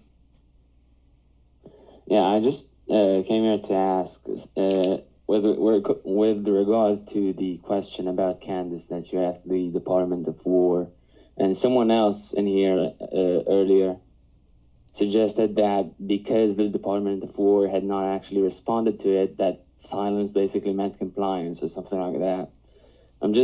I wanted to suggest the idea that, well, there's no real reasoning with these people, because you see it right now when the Department of War is silent, they're complaining, they're saying it's complacent. But when you see something like Bibi Netanyahu issuing a statement after Charlie Kirk's death, they blame him for actually issuing that statement. So if you talk about it, you're part of the problem. If you don't talk about it, you're also part of the problem. There is no real reasoning with these people. So how do we actually combat it? I have no idea how to combat it, to be honest. I don't know. It's just I think eventually it's just gonna reach a point where it looks so stupid that people stop buying it. But I don't, I thought that point would come a long time ago, but I don't know. Now I don't know where the line is anymore. And I've, to be fair, I've also seen a lot of people fall out of it. Like I've seen people, to be totally upfront with you guys. My girlfriend used to watch Candace Owens all the time, and whatever. I don't stop my girlfriend from watching people. So if she's watching Candace Owens and I disagree with Candace Owens and everything, I'm not going to say, hey, shut that off, right? Because I've never done that with her. I don't do that with anybody. I don't make recommendations for what people should or should not watch. I let people forge their own path and come to the truth. Now, if they ask me for my opinion on that thing, I'll certainly give it. But she started watching Candace Owens for a while, and then eventually she was kind of like, okay, it's getting like a little too out of hand, and stopped watching it. And so I think eventually, like, smart people will just kind of realize, like, what the fuck is this kind of thing. Yeah, I hope so, but it seems like every day she has more and more followers. She gets more and more traction. She's like the biggest streamer right now. Yeah, I know. It's crazy. I don't know. I don't know well, what the answer is. Thank you for sure. Yeah. Okay, we got Jake. Jake is here. What up, Jake? What's up, yeah? Not too much. How's it going? Same old thing. You got a question about this thing? I was talking about this earlier on my channel and everything. I ain't really got no question, but I don't think you did nothing wrong. I don't think there was nothing wrong with laughing before you said the question and nothing like that. And I actually think that Candace should have been glad that you asked the question. I just feel like you're getting like a lot of hate and a lot of flack because the accomplishment of getting on the press corps at the Pentagon and all that. So, man, don't let that stuff bother you. They gonna always have some negative to say, always have some bad to say. Just keep on doing what you're doing. You ain't got to try to please all these people. You definitely ain't got to spend all this time trying to please people who don't like you or dislike you or nothing like that, man. You wasting your time no matter how many followers she got, how many people want to believe. That's on them. None of this stuff Candace saying or none of these people saying reflect on. You don't even get all your energy. You like you in like a completely different mood. You ain't even like your joyful self no more and smiling and shit. Don't let these people bring you down and tear you down. You young. You accomplishing great stuff. You helping other people. You doing everything you supposed to do. And with that, it's going to come a lot of hate. It's going to come a lot of flack. But so what? Let them talk. I'm not talking to 1 million people, 2 million people. So what? Let her talk. That's all she doing anyway, because she find her own damn and she mad about that she want to be a bigger part of Turning Point. She mad she ain't like still around Turning Point and she feel like she should have a bigger role in Turning Point and everything. That's why all this really coming from. So, man, let this lady talk. That's what this lady do for a living. Let her ass talk and continue to talk. And Don't even worry about it. Just keep doing what you're doing, man. You thrive and you excel, and you got a great community over here. We always gonna support you. So what if there's maybe 1,000 of us in here, 6,000 in here, and there's 1,000,000 over there? So what? So what? That shit don't matter. Ain't nobody competing with Candace. Ain't nobody trying to be Candace, because no matter how many followers she got and how many followers you got, you're still paying close ass attention to what you're doing. So you must be doing something. Can't be too little. Can't be too small. She sure give a damn. She sure watch it. She sure research it. So we don't give a damn about what Candace Owens saying. And that's coming from the whole community over here with Cam Higby. We don't give a good goddamn what you're saying. So just keep on running your mouth like you're doing, because you mad at everybody because you feel like you entitled to something over there at Turning Point, and it's not going like you thought it would go, so you're just sitting off pissed off at everybody. So don't worry about this lady, man. Don't. And I don't even know if that's what you're doing, but don't beat yourself up over this lady and what this lady got to say about you. So what, people who really know you, people who done took the time to have real conversations with you and talk to you, man, people know what you about, man. You ain't no bad person. You ain't no propagandist. You ain't none of this shit these people saying. Only people who sit up and say shit like this about you is people who ain't even took the time to have a genuine conversation with you. So fuck these people, man. Ain't nobody got to sit up and worry about these people. You ain't important because you got a big following on YouTube. You ain't, you know what I'm saying? Like, your word don't mean I know nobody else's word because you got more followers. Your word ain't gold. Like, don't nobody give a damn what this lady talking about. I know I don't. And, man, I'm going to just leave it at that. I'm going to go back down. But, Cam, man, stay true to who you is. Keep doing what you're doing. It's working for you. It works for your family. Hell, it even works for me. So ain't nobody trying to hear what the hell these people talking about. It's saying, like, everybody want to act like you don't matter, or you a fake journalist, or playing dressed up journalist, all that. But everybody got your name in their mouth. Everybody watching.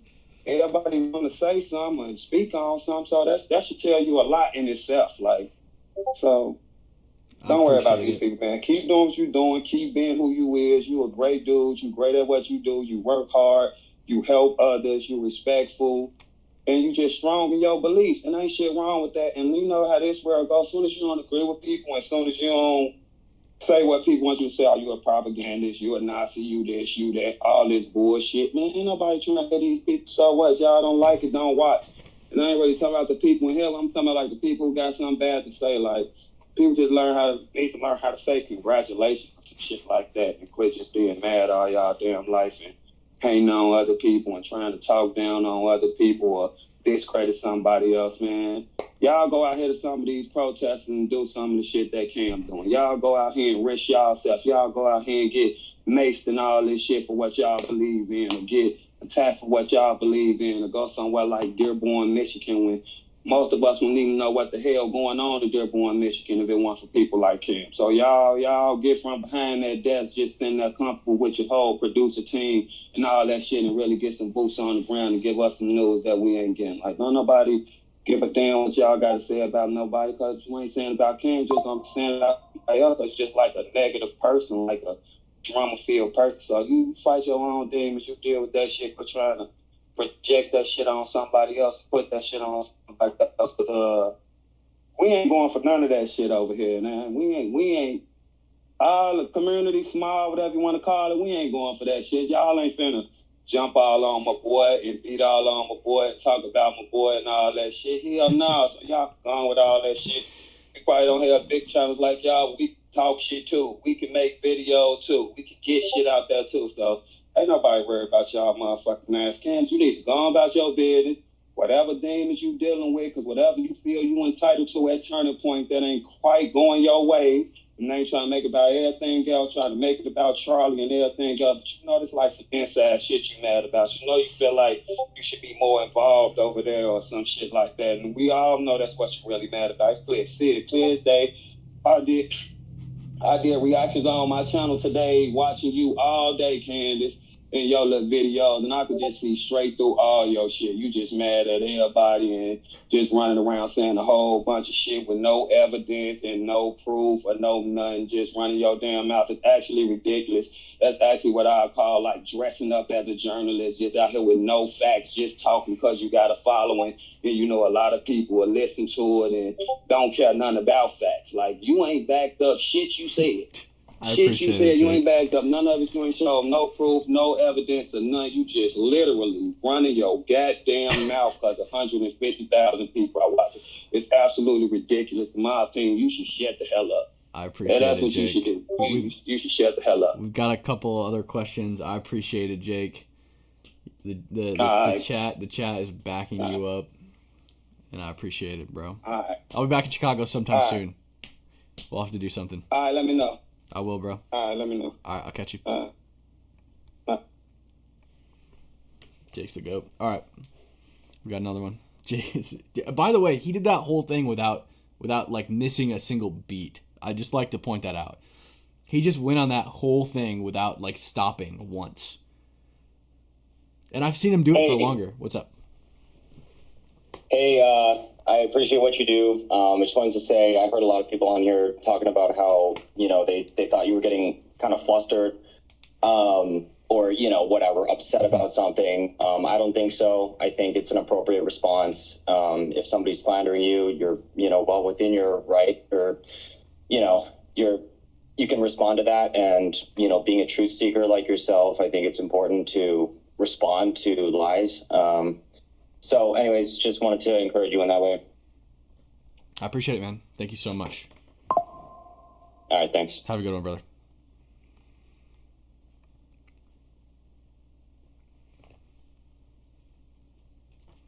Hello. How's it going? How you doing? I just had a question to talk about. Sure. So, didn't Candace say that she can't give proof for the assassination attempt? Yes. I was wondering. Sorry, I'm pretty nervous. You're good. No, you're totally fine. It's all good. So, she says she can't give evidence for the assassination attempt because she has an alibi that will get killed. Who's that alibi again? I forgot. It's a source within the French government, she says. Yeah, so if she came out and talked about this assassination attempt, wouldn't that person still be in danger getting killed? Maybe, like, they could be looking for a rat, but, that's a good point. Like, they would be looking for a rat for sure, but at the same time, they wouldn't really know who it would be unless, like, only a few people knew about it, which could be the case, and you could be right about that. I'm not exactly sure. I don't really know, because, again, like, we know virtually nothing about it. We don't know any details about this alleged plot at all, and that's part of the calculation is we really have no idea if that person would still be in danger or not because we don't know anything about it. Maybe. And it is a good point, though. I just wanted to say quickly because my headset's about to die, so I can't really talk too long. You're good. Do you use LinkedIn? Because I messaged you on there. I don't know if you checked it. On LinkedIn? Yeah.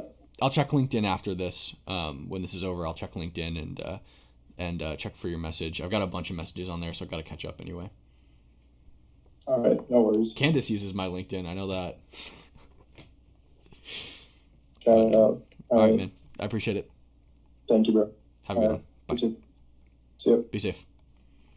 Okay, we got Misty. And by the way, guys, we're doing questions specifically from people who have contention about... I'm looking for people who have contention about me from the Candace perspective. Like, you're a Candace viewer and you're kind of taking Candace's side in this whole thing. To come ask me questions. I feel like it's something that she wouldn't do. I'm not there to defend myself when she's talking about me in front of millions of people. So I want to make sure that when I'm talking about her in front of people, that at least some of her viewers, she's obviously not going to come in here and defend herself, but at least her viewers have the opportunity to come defend her, which is something that she obviously doesn't give my viewers the opportunity to do. So that's what we're doing here. The link to the Discord is in the description below. What's up, Misty? Or Mist? Yeah. How's it going? So, not too much. How are you tonight? Thank you for doing this. I appreciate it. Yeah, of course. So, a contention that I'd like to point out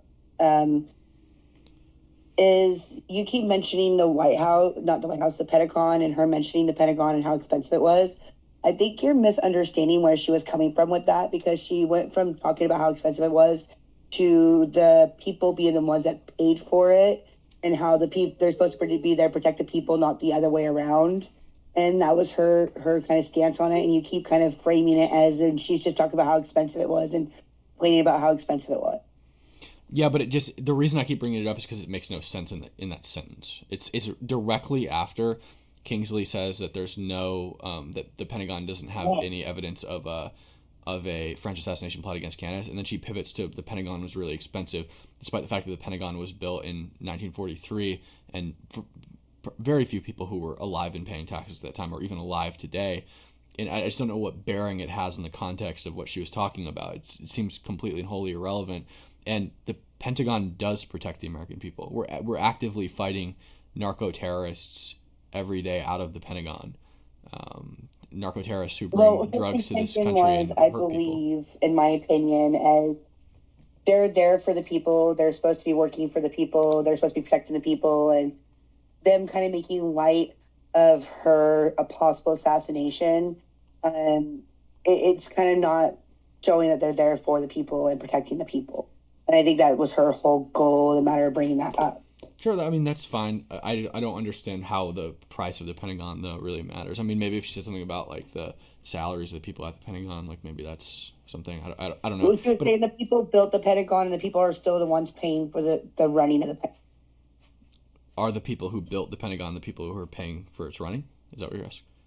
We are the taxpayers are the people that built the Pentagon, and we're paying for the fact that that keep running on our tax dollars. Yeah, and I so think she was bringing that up as attention is they should be working for her. I think they are working for her. I think every day the Pentagon works to protect the American people, but certainly they're not working to protect the American people against like baseless accusations that have no evidence. And again, she's the one who said that she's submitted this evidence to the government, so the government would certainly be aware of any credible threat to assassinate her. So if she thinks that the government is downplaying a legitimate and credible assassination plot against her and not doing anything about it, then I think the burden is probably on her to show proof of that. And also, by the way, if there was a French assassination plot against me, and there's some guy in the French government who's going to get killed if I go public and prove it, I don't care. Like, that guy's dead. I'm absolutely, especially like think about this. Candace Owens has children, and this plot would undoubtedly affect those children. She also has a husband. I have a girlfriend, and I want to have kids soon. If there was a plot against me, and I had to burn the bridge with some French government official who notified me that there was a plot of assassination against me, I would just go public with it. Especially if somebody went to the government, or if you went to the government and notified the government about it, and they did nothing about it. The only way to get them to do something about it is to go public with the information and the evidence. And she's not doing that. In fact, she's going to Dollywood without security and taking selfies, which is not the behavior of somebody who believes that there's a foreign military plot to assassinate her. From no small military information because I didn't know about that. So as a Candace, what used to be a Candace supporter, today's changed my mind a lot about Candace Owens and how she's portraying herself and how she's treating you, especially after talking to you so many times. Another thing I'd like to bring up before I go back down is if you're serious about talking to her face to face, I would recommend maybe posting a video specifically saying, "Hey, Candace Owens, let's talk," and just have it that be the only point of the video so she can hopefully see it and we can actually get you guys together. Yeah, I don't know if she'd actually do this, but I mean, I'd definitely be down to talk to her face to face, and I definitely prefer it be in person so that it's an even playing field and she doesn't have a team of correspondents behind her or producers giving her information to kind of get an edge on me. Like I said, I've done 1v4 debates before, and I'll happily do them again, but I would prefer it to be in person for sure. So if there was going to be anything, and I don't know if she'd even accept, she'd probably just call me fake and gay and say she's not doing it, but hey, who knows?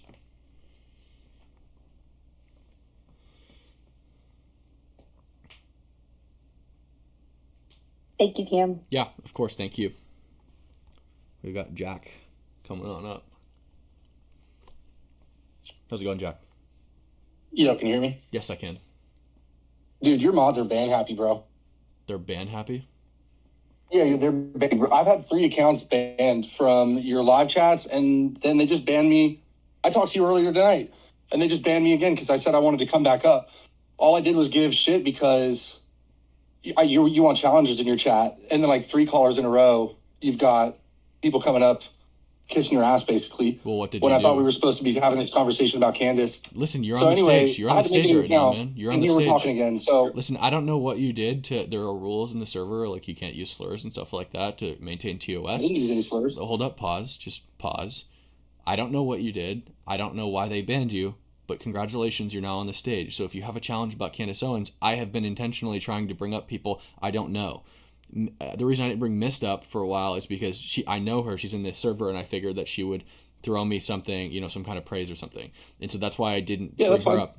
I've been intentionally looking for people who disagree with me on this. You're one of them, and you're up here now. So pose your challenge. Yeah, so again, let's kind of revisit some things. I had no idea you were contracted with TPUSA. Clear conflict of interest for your reporting on anything related to Candace Owens. And again, we were talking earlier about journalistic integrity. If you call yourself a journalist, then you have clear ethical principles that you're supposed to abide by. And maybe you have personal impartial bias, but you're not, or personal bias, but you're not supposed to do any kind of reporting that is swayed to one side. That's just called journalistic integrity. And you've already admitted that I'm not saying you don't have journalistic integrity, but you've already admitted that you're not an impartial source, right? And so it kind of like, it's a clear conflict of interest then for you to say that you're going to approach this with like a clear judgment when you get paid by TPUSA. So clearly your arguments are going to sway towards the apple cart that's paying you. Okay, can I respond? Yeah, absolutely. Yeah, so Turning Point USA is like no substantial income to me. I contract for them when I feel like it. I make more money from my YouTube lives. I can't do both at the same time because they want exclusive content. I have been doing my live streams far more often than I have been reporting on for Turning Point USA because I make more money doing the lives. Okay, so it's not the apple cart that pays me, right? Because they don't pay me that much. And again, it's a contract. I am a freelancer that sometimes sells stories to Turning Point USA. I'm not on their payroll, like Candace Owens said. She's a liar. And again, I'm not reporting on Candace Owens. That's not what I'm doing. I asked one question to the Pentagon about a claim that she's made, and that's it. I'm not reporting on her. What I'm doing right now, the purpose of this live, is not to report on her. It's to address the lies that she has made about me. Okay? She's not an impartial source on any of the things that she talks about. She's a disgruntled former PragerU and Turning Point USA employee. So do you think that she's an impartial source when she talks about Turning Point? No, she used to work for them. She literally founded a company and then sold it to them. And then she left. She is a former disgruntled employee from both companies that repeatedly and routinely talks down on both of them. Okay? When I left PragerU, right, did I have some issues with some stuff that happened there? For sure. Right? Like, I don't know. This doesn't having sold some stories to Turning Point doesn't disqualify me from being able to talk about something that's related to Turning Point. By the way, this is not related to Turning Point. None of this has anything to do with Turning Point. I didn't ask them about. I didn't ask the Pentagon anything about Turning Point. I asked them about a French assassination plot against Candace Owens, who is not a Turning Point employee, and that question was not in any way related to Turning Point. I didn't ask them, do you think that Turning Point is plotting to kill Candace Owens? Do you have any evidence of that? I asked them about a French military plot to assassinate Candace Owens. That is what I asked. Had nothing to do with Turning Point. I wasn't paid by Turning Point to ask the question. And by the way, I'd be the last person that Turning Point would ask to make that question, considering there are 5 full-time Turning Point employees in the room. Okay? You say that I'm not supposed to weigh on anything that I could be swayed on. That's not true. Every journalist has political opinions, and every journalist cannot, like, it's inescapable. You cannot escape your bias. Your bias will always infiltrate your work, and it will always affect the way you report on things. Any journalist that tells you they are impartial is a liar, and you should avoid that person. Every journalist is biased, including me, including Candace Owens, including Tucker Carlson, including whoever whatever bum they hire to anchor CNN these days, including Caitlin Collins, including anybody at the Daily Mail, Turning Point, whatever company it is, they're all biased. Every journalist is biased. Nobody doesn't have opinions about things. And if you don't have opinions about things, you're not going to report on that area, right? So if you don't have opinions about politics, you're probably not going to be a political journalist. Okay. Go ahead and respond. Muted? Yeah, I muted you while I responded because you like cut people off. Go ahead, say whatever you want to say. No, I think I'm not, dude, again, there's journalistic integrity, right? So yes, you're correct that everybody has personal bias. But like I said, as a journalist, you're supposed to try to be a professional, right? And adhere to the ethical principles of journalistic integrity, right? I mean, like, come on, dude. Like, so do doctors have integrity and principles that they're supposed to abide by, and ethics. There's a code of ethics in each industry that you're supposed to abide by, right? And I appreciate your honesty, right? I'll give you credit for that. But again, when you have a relationship with Turning Point USA and there is an opportunity for you to make money from them in the future, why would you go? Why? Like, again, it's kind of like why would you then stick your neck out for someone like Candace, who again is asking very important questions around this bullshit narrative? Like Cam, like, do you really believe Tyler Robinson was a lone wolf shooter? I don't know. But that's irrelevant to the idea that there's I'm just asking your personal opinion. Yeah, I don't have. I'm just asking. It's not irrelevant. We're talking about Candace Owens, right? We're talking about Candace Owens. No, it is because that's not my this contention. whole thing. That's not my contention. I'm not involved in the Turning Point drama with Candace Owens. Okay, and by the way, Turning Point isn't going to never contract with me again because I take Candace Owens' side on something. Okay, and by the way, like you say that you make the assertion that I would never side with Candace Owens when I know that Turning Point has an opportunity to pay me in the future. But I've literally burned massive bridges with companies because I felt as though they were doing unethical things or doing things that were wrong, despite the fact that I could have made a lot of money from them in the future. I do it all the time. Turning Point is not my primary income. It's not even a third of my income. It's not a tenth of my income. Okay, I don't make a lot of money from them, and I could count on my hand. It's probably been 3 times I've reported on, for them in my entire life. They've never flown me anywhere. I don't think they've even ever asked me to report on anything specific. It's been, oh, hey, I'm over here in Portland. Like, do you want the story? Stuff like that, right? I'm not violating any journalistic ethics codes or anything, right? This is purely something that the Pentagon thing that I felt needed to be asked, and so I asked it. It had nothing to do with, oh, maybe Turning Point will like me more if I ask this question, right? Because I think they wouldn't. I actually take a major risk asking that question.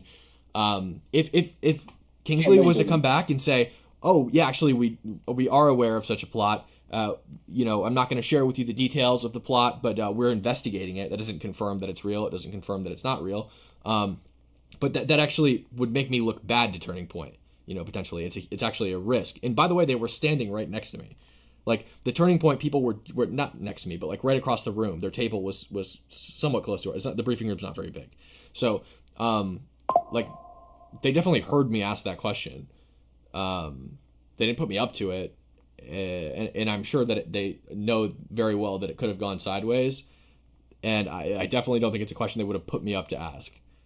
Especially knowing that it could potentially make Candace look good if there's even a kernel of truth to what she's saying. Because Candace Owens does oftentimes have kernels of truth in the things she's saying. And there's a possibility that Kingsley could have come back and been like, oh yeah, like we were actually actively investigating that. And then at that point, I would have been like, okay, maybe there's some truth to what Candace is saying. Let's dig a little deeper here on this.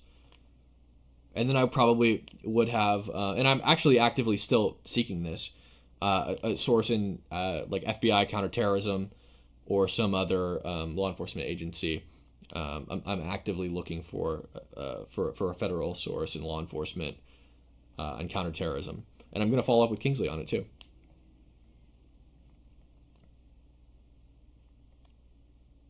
Do you mind if I speak? Go ahead. So I don't think it's unreasonable to think that when you align with the kind of the talking points or positions of Turning Point. Who said that? That you're I'm a reporter for them. Who said that? I Dude, I mean, you're a Zionist. Am I wrong? You're a Zionist. Okay. You're a big fan of Israel. And again, dude, it's how you ask the question. I'm a big fan of Which Israel. we talked about earlier. And you conceded that, Cam, right? So, I mean, let's be honest here. You did concede that earlier, that you could have asked the question in a different way. You asked it in a very mocking way. That's a fair criticism. Like, I'm almost like, it's funny that I'm even asking you such a ridiculous question. But it's a ridiculous right? question. And so, that's a fair criticism. Why is it a ridiculous question? Well, I proved why it's a ridiculous question. Did you watch the interview? Why is it a ridiculous?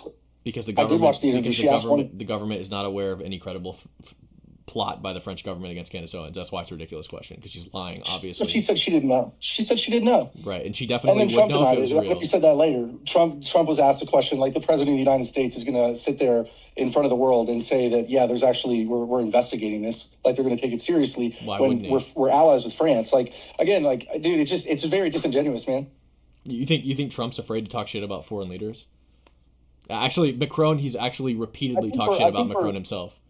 Yeah, I think when the stakes are this high, when we're talking about a foreign government plotting the assassination of There's a, no of a stakes in American just citizen, saying, "Oh, we're looking into this." There's no stakes saying we're looking into this. That's not what Trump said. He said that's a stupid question.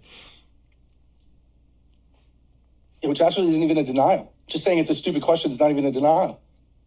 And by the way, the FBI has not come out and said that they're going to investigate. Nobody said that they're going to investigate. Exactly my point. Which, You're proving my again, point now. How's that proving your point?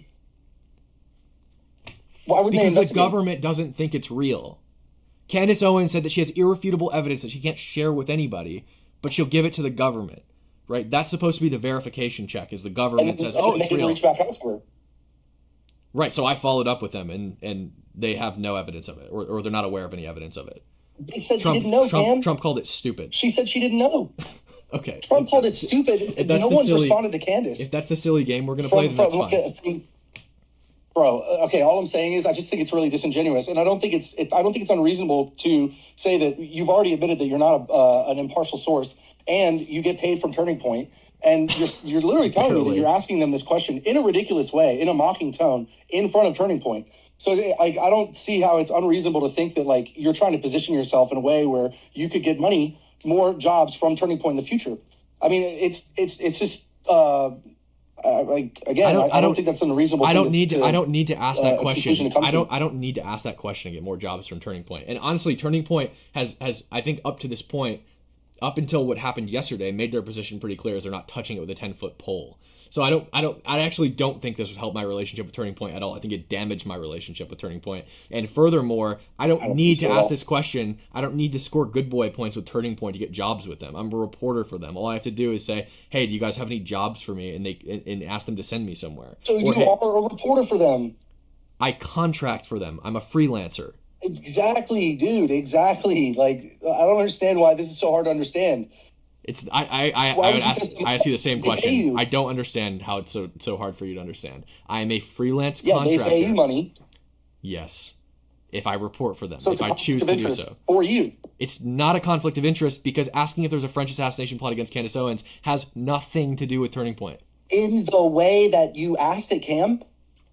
What about it? I personally don't think it's true. Bro, how are you framing that question? Hold up. I personally have had issue with the things that Candace Owens was saying long before I ever had a contract with Turning Point. Like, and again, when I say contract, I'm a freelancer. Like contract construction work. Like you do an odd job and somebody pays you for it. That's the existing relationship that I have with Turning Point. And I've taken issue with the things that Candace Owens has said publicly long before that relationship ever existed. Right? So, like, for example, she had Phil Turney on her show, who's the USS Liberty survivor. I debated Phil Turney after she had him on the show. And it was really ugly for Phil. And that is publicly on this channel. You can go watch it. Just search Cam Higby, Phil Turney. It'll come up. It's about an hour and a half long. And so this isn't the first time that I've challenged publicly something Candace Owens has done in a really big way. I've been doing it for a long time. That debate went viral on Twitter, and people pin it under her stuff all the time. I didn't have any relationship with Turning Point at that point. None at all. Right? And then eventually, I would come to, like, do odd jobs for them. Go ahead. Yeah, I just don't think it's outside of the realm of possibility for someone from the outside watching that and thinking like, okay, well, clearly there's a conflict of interest here. You get money from them. You have opportunity in the future. You have a relationship with them. You ask this question in a very, in my opinion, dishonest way. If you were actually seeking an honest answer, like, and so, but we can move on from this because we keep talking in circles. I want to respond to that real quick before you go again. Yeah, nothing's outside the realm of possibility. You're totally right. There could be UFOs flying over my house right now, but, like, prove it. You know, it's the same thing Candace Owens does. Well, it's not outside the realm of the possibility that space aliens came down from Mars and killed Charlie Kirk. Okay, prove it. It's not outside the realm of possibilities that there's actually an intergalactic plot to assassinate me. Okay, so prove it. Right? Nothing's outside the realm of possibility. It's possible, you're right. Prove it. Like, what's the proof? Candace Owens is already lying about me. She said I'm Turning Point payroll. I'm not on payroll. Payroll means I'm a W-2 employee. I'm not. Right? I've been paid by them probably 3 times in total, a day rate, and that's it. So, and that's by choice, by the way. I could have worked for them a lot more, but I've chosen not to. Go ahead. And again, by the way, like as I said before, I make more money from going live. The only reason that I provide Turning Point with my coverage sometimes is because I like Turning Point, right? And again, I started working for them before Charlie was killed, and it was kind of just important to me as like a mission thing, right? But I make more money from going live, so it's not like a conflict of interest, I don't think. As far as like, oh, I'm scoring good boy points with Turning Point, so they'll give me more jobs. I don't need more jobs from them. It's not about scoring good boy points. It's about not tipping the apple cart. What do you mean not tipping the apple cart? I haven't talked about, like, in a long time, I haven't talked about any of these issues at all. There's no tipping of the apple cart between me and Turning Point. Like, there's no instability in my relationship with them or anything like that would cause me to need to score good boy points with them. So what do you mean it's not about tipping the apple cart? The apple cart wasn't tipping. It was straight up. That's what I'm saying. By asking softball questions. And you think that's again, a softball question? Right? Journalists are supposed to. You think asking about an assassination plot against Candace Owens is a softball question? Cam, you conceded earlier. That you asked it in a ridiculous way. I conceded that I asked it in a way that I could have asked it better, right? But that doesn't change the result of the question.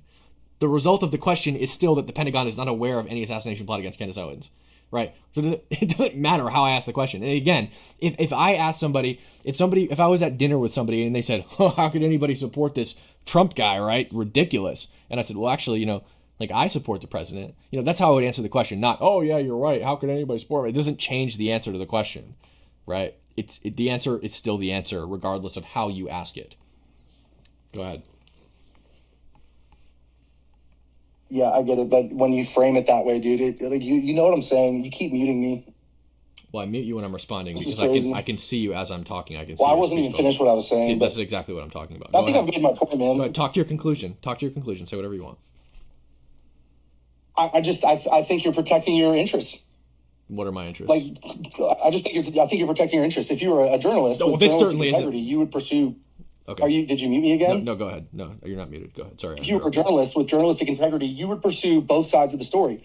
You would investigate both sides of the story. Have you investigated anything Candace is talking about? It's crazy that military Egyptian planes have gone to every location that Charlie and Erica have been for the past 4 years. That's not weird. Dude, if I was a journalist, I would want to investigate that. What's that about?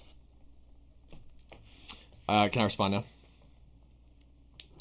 Yeah. Yeah. So, I could certainly follow up next time with the Pentagon and ask them about Egyptian planes. I don't know if they'll have an answer. I don't know if it's the right department to ask, but I could certainly try. I could certainly ask Kingsley about it the next time I'm there. This was the most relevant thing at the time, was the assassination plot, which is why I asked her about that specifically. I didn't have a lot of time with her, but yeah, I could certainly ask about it. As far as protecting my interests goes, I've lost roughly 1,000 subscribers since I started responding to Candace and defending myself. Certainly not in my interest to do this. That's certainly not the case. And you said that I should have some journalistic integrity and pursue both sides of the case. But the question I asked Kingsley was going to go one of two ways. Either she was going to say, I have no idea what you're talking about. Or she was going to say, yeah, I do have an idea of what you're talking about and we're investigating it. One of those two answers was going to be given. And thus, by nature of the question, I was investigating both sides. Because I was going to be given one of two answers. There was a 50-50 chance that I'm going to receive an answer that I didn't want to receive, right? That turns out Candace Owens might be telling the truth. And then I have to go further into it and admit that she's telling the truth when I don't particularly like Candace Owens. But I would have done it anyway, right? Because I am somebody who wants to see the truth. And, maybe I've been lied to, and that's something that I'm always willing to reassess and change my positions on. So I don't buy any of that. I'm definitely not protecting my interests because I'm actively hemorrhaging subscribers right now. And that's fine with me. I don't care. Because again, I'm willing to act against my own interests to pursue the truth. And right now, I think that's what I'm doing, is pursuing the truth despite the fact that I'm losing subs.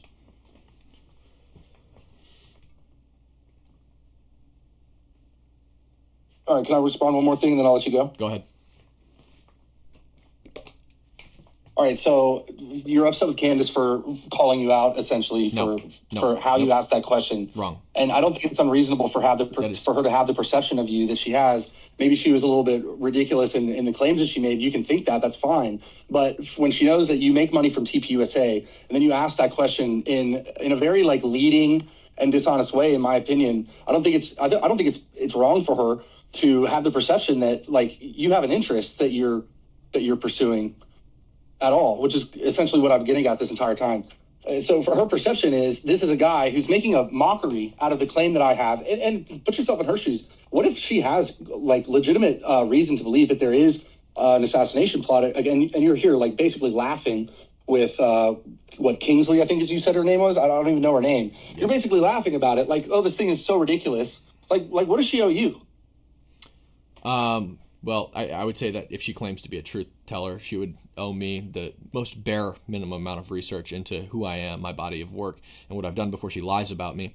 And this gets interesting because you say I was upset because she called me out for the way I answered the question. That's not why I responded. It's actually, if you watched any of what I've done, again, I've said repeatedly that's not why I'm upset. And I actually said to you that's a fair criticism. And if she would have just said that on the show, then I wouldn't have responded to her at all. If she just said, oh, well, I don't like the way he answered the question or asked the question, it seemed kind of rude and unfair to me, I would have said, okay, fine, that's fair criticism. What I'm upset about, or the reason I'm responding to her, is because she blatantly lied about me and then sort of attempted to discredit me by saying I'm playing dress up as a journalist, claimed that I was on Turning Point payroll, and that I am producing propaganda for the government, because now that the government hasn't reinforced her narrative, she's also against the administration, which is odd. So no, that's not why I'm responding to her. It's because she called me out for the way I asked the question. That's fine. I'm calling her out because she's lying about me and actively sending, I'm not going to say sending her people over here, but her people are coming over here and making accusations against me that aren't true. And so that's why I'm responding. Fair enough. Well, I appreciate you giving me the time, man. Yeah, I appreciate you coming up. And I think there's a rules thing on here. Just take a look at it. I didn't make the rules. I just put a couple people to be moderators, and those people kind of manage the server while I'm out. Obviously, I'm very busy and I don't have a lot of time to like just come in here and make sure that people are following any kind of rules. But it's just basically like, don't say the N-word, don't praise Hitler. And you'll probably be fine. If you have any questions, just confer with the moderators, and everybody's welcome here. Even if you are like, you have pretty radical beliefs, it's totally fine. I'm not saying you do, but if you're a communist, you're fine. If you're like an actual fascist, that's fine. If you're bringing up Hitler in like a debate context, that's fine. I think that the best way to combat speech is with better speech. So if that's but if you're just like memeing and like spamming Hitler stuff, then like they're probably going to ban you. But just check with the rules and check with the moderators, and you'll probably be fine. Sure, man. All right. I appreciate it, Cam. Hey, dude, I'm praying for you. I genuinely, really am. I do appreciate what you do, but just investigate both sides, man. I appreciate it. Thank you. But take care. Yep, Bye, you brother. as well. Have a good one. Bye. Okay, let's see if we got some more hands. Jared Ward wants to come up. How's it going, Jared? Hi, Cameron. Hi. It's good. How's it going? Thank you. I just wanted, I was just gonna talk to you about a few things. Sure. But the first was, I was gonna just say, that with Candace, if the FBI denied any threats towards Candace, that would be a legitimate safety procedure. Like, you can't just admit that they know about threats. I'm not saying that. Obviously, there's a little caveat that, like, why would Candace tell people that there's threats? But still, I'm just saying there's a little bit of something, if not like. I don't think so.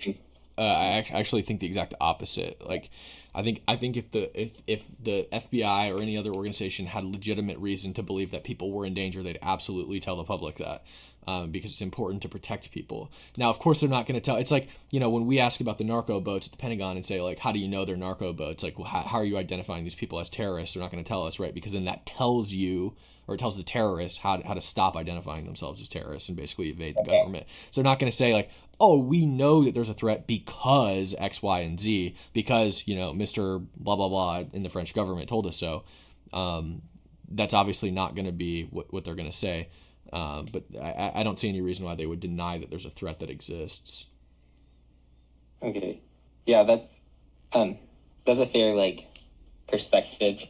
I don't know, but I'd say, you can't know, but obviously, it's kind of, it is weird what you're saying, and I like that you're trying to explain things. Yeah, I appreciate it. At least from yeah. Yes. Sure. Well, I appreciate you coming up and giving your point of view. You're welcome. I would like, there's a little bit of something that I'd like you to know about the Charlie event. Okay. And in case people ask you questions. Sure. Because I was, sorry, I had this for a second. I just need to make sure I have the information up. Sure.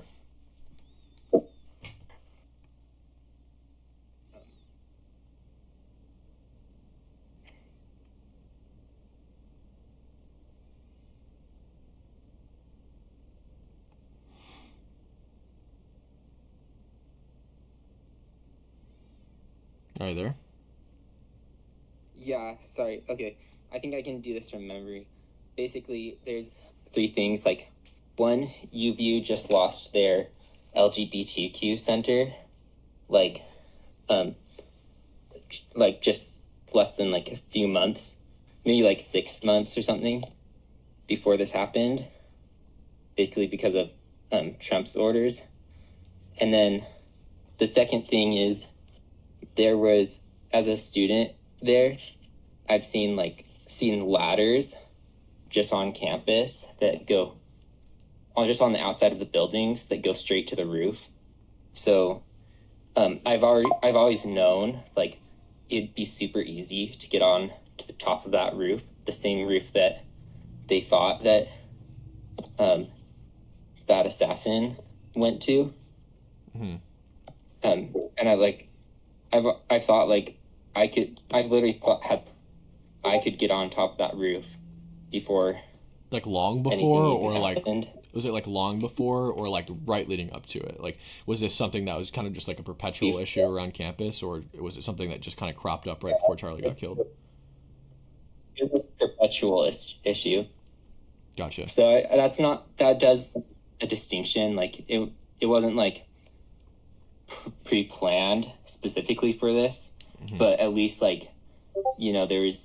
there's a way, there's a method and a way. There's so many entrances to that rooftop, right, that he was on. Because I've seen 3 different stairwells that lead up to that rooftop. I see. I think the last thing is that I have neighbors in my neighborhood, and we have a group chat, and they have pictures of who they think was Tyler, and they've seen limps, they've seen him limping, or they saw the person in that video limping to the building, which was obviously what the main story is that they thought there's part of the weapon in the pants, and they've seen multiple perspectives have shown different aspects, bulges and then other things. Can I ask you a question? Are those yeah, a question? Are those photos or photos or videos public? Yeah, there's the main video from my neighbor that's basically been shown it's been pretty public, but I don't know if it's been shown everywhere. But it's basically of who they thought was the assassin. And that's him going to the building before it. Yeah. I also have a picture. I found a picture of what would have been his footprint leaving the exit site of the forest, because I've been to that forest before. So I really went to the forest the day after. Mm-hmm. I found a picture of a footprint of what would be his shoe. Like, I found the exact model of what his shoe should have been, and I found that in the exit site, like on the dirt. Mm-hmm. Is that public? I can show you the picture. Yeah. No, it's just on my phone. Yeah, that'd be... I can send it. Yeah, I'd love that. Yeah, that'd be great. Yeah, it's a Converse. So it's not meant to be like, me saying there's indisputable evidence, right. But I'm just... There's so many discussions about conspiracies and stuff that I just think it's nice to know that there's like some legitimate controversies, like the LGBTQ community in UView has they have been really upset recently, and right. And then like the evidence that I have. Interesting. Well, that's really interesting context. So, and I definitely would like to see that picture if you have it. Yeah, I can add it to the chat that we have, and I can show you the location of it. Yeah, that'd be great. For sure. All right, man. Well, do you have anything else? No, just appreciate how much you have a passion for investigation. So thank you so much. I appreciate it. I think we're gonna do one more person, and then we will wrap it up for today. All right, guys. I think we'll do one more. We'll do one more person, and then Killicel's here too. So we'll let Killicel come up for a second because he's gifted so many things. Then I'll read super chats. I think BP can send me all the super chats from the stream, and then we'll go through. What's up? Hey, Cam. Just had a couple clarifying questions. I watch Candace and I watch you a little bit. And so Candace claimed that you are a Zionist. Do you refute or accept that claim? Yeah, I accept that claim. Okay. Can you expound upon that a little bit? Yeah, I think that the Jewish people have a claim to the land of Israel. That's what Zionism is. I support Israel in the war that it's been fighting, and in previous conflicts, and that's, I mean, I don't think it goes much further than that. Cool. So I think that there's a, I don't know, maybe a definition for Zionism that she has been talking about that she might agree. And I'm not sure, you can clarify this if I'm completely out of line, but she might agree that Israel would have a claim to the land, but there's not a biblical, I guess, doctrine that says that we should support Israel above all else. I don't think that you know, maybe like the type of Zionist that she would be against, if that makes sense. Yeah, I could be completely wrong, for sure. Well, I would be surprised if she would think that that's what I am. I don't think that we should support Israel above all else. I think that we should support America above all else. I am America first. I think that it is necessary to have allies, and I think that we should use and bend other nations to our benefit, whatever provides the highest and biggest and best benefit to the American people. And to the extent that Israel does that, I think that we should use them. So yeah, and I think it's interesting. A lot of people say, well, you know, America doesn't benefit from Israel. Israel benefits from America, which is true. Israel does benefit from America. That's why we're allies. And if they didn't, we wouldn't be allies. But they think that Israel controls America, which is not true. It's interesting. We give them foreign aid to leash. If you look at who upped aid the most to Israel, it wasn't Christian Zionist Republicans. It was actually Jimmy Carter, who started the aid program. or at least ramped it up a significant amount. He hated Israel. In fact, I have a book right here. Let's find it real quick. This is Jimmy Carter's book where he talks about how bad Israel is. It's called, I think it used to be called Israel, Peace Not Apartheid. Now it's Palestine, Peace Not Apartheid by Jimmy Carter. He hates Israel. So why would somebody who doesn't like Israel give them free stuff and money? It's a leash, you know. If they step out of line, oh, we're gonna take your money away. Oh, we're gonna take your weapons away, and that's how it functions. That's why Israel routinely does not they don't want our money. Bibi Netanyahu ended civilian aid in the 90s. We were giving them civilian aid, and he ended that, and he's actively working to end military aid. And why do I know that? Because I've spoken to Bibi Netanyahu and I've asked him that question about military aid and the United States giving Israel money, and he specifically told me that he's actively working to end military aid to Israel. They don't like it, especially think about the tough situations it puts them in. When Joe Biden is in office and Joe Biden is actively arguing that, or also Kamala arguing that we should revoke military aid to Israel, stop giving them bombs, etc. That puts them in a really tough position because in a lot of cases they're actually locked into contracts that require them to buy our arms. So if they can't buy our arms anymore, and I'm not talking about giving them stuff for free, I'm talking about them actually physically buying our weapons from our defense contractors. If suddenly the administration says, well, we're not going to sell to Israel anymore, and Israel's locked into a legal contract that says they have to buy from America, they're now screwed over. And of course, just in the same respect that we are America first, they are Israel first because they're Israelis, not Americans. Now they're going to do what's in their best interest and turn away, and maybe they're going to buy weapons from China, which is a problem for us. They're at the height of an existential war. They're, of course, going to go and do whatever's in their best interest, even if it means buying from a country that's not America, because America is actively working against them under a Biden administration, for example. And that actually hurts us as well, because we don't want Israel, that obviously has a constant and perpetual need to defend themselves, buying weapons from China. That just helps and props up China. We want them buying our stuff because that benefits our defense contractors. We get the R&D benefits because they're always at war. They're testing our weapons, etc. So, yeah.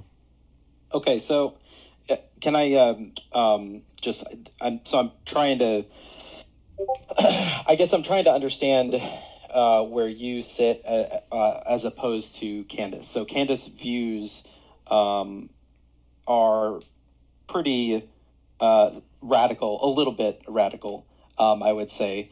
But she basically believes that, the government is not out to protect anybody. I would say that she would say that, which is why she tells people to homeschool your kids. Something I personally, that specific claim where I think we should homeschool our kids, I think that's a cool thing to do. I think that, well, anyway, so besides that, so her point of view being against the government, when she would see your video where you jokingly asked the question from her, from the Pentagon, the DOD head, is that what you said she was? The Pentagon. She's the press secretary for the Department of War, yeah. Right. So would she... I don't necessarily agree that she would be forthright in the answer to your question, regardless of the way that you asked it, which...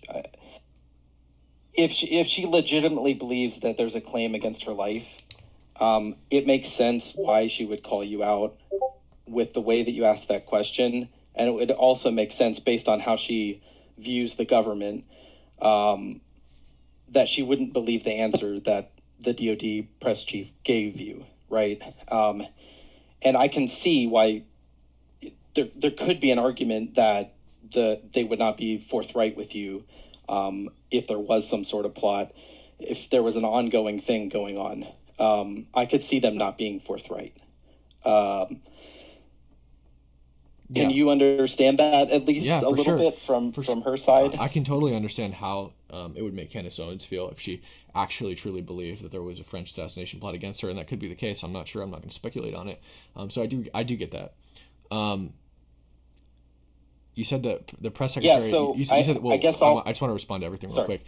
You said. Actually, I want to title this first. You said that she doesn't trust our nation or our government to protect the people, and so she says things like homeschool your kids. I actually think this is a great idea too. Like, you should, if you have the means to, and you're actually going to be able to do a good job at it, you should homeschool your kids. That's not a question about like national security threats, right? Like, you should homeschool your kids because the administration can change every 4 years, and you end up with some either radical nut job or somebody who's asleep at the wheel like Joe Biden.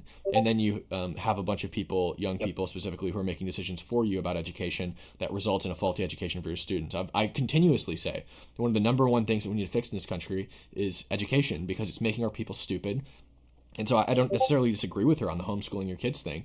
And I do think that the government has a lot of issues, and I don't think that you should trust the government on a lot of things. I think that the government is constantly making mistakes, and I think that the government is also constantly inefficient, right? Really, at my heart, I'm a libertarian. I'm very critical of the government in general as an institution, but that doesn't mean that I think this government isn't doing an effective job at protecting us. And even in a lot of cases, when Democrats are in office, the government still does a fairly decent job at protecting us. Now, we did have a president that was asleep at the wheel for 4 years just recently, and that was a little bit more of a problem, especially with the Afghanistan withdrawal, etc. But like, even when Obama was president, we were relatively well protected. So I think that's totally different as it pertains to like national security threats. And as far as the press secretary not being forthright because we can't trust the government about an assassination plot to kill Candace Owens, I actually think that the government would have to be forthright about it. Because if they claim, oh, we don't know anything about an assassination plot against Candace Owens, then Candace Owens gets killed, they look horrible. Like, imagine if Charlie Kirk had been talking about an assassination plot against him, and then he went and what happened to him happened, but there were people asking questions about it before, about his claims, and they laughed it off. And then he went and got killed. They would look terrible. Possibly like impeachment terrible. Like, unrecoverably bad. And so I think that they're actually like almost pigeonholed to disclose information about this. They would have no choice, in my opinion. If they knew that there was a credible threat against her, they would have to. Because even if they wanted her killed, their reputation would be so tarnished beyond recognition that it'd be unrecoverable for them. I agree.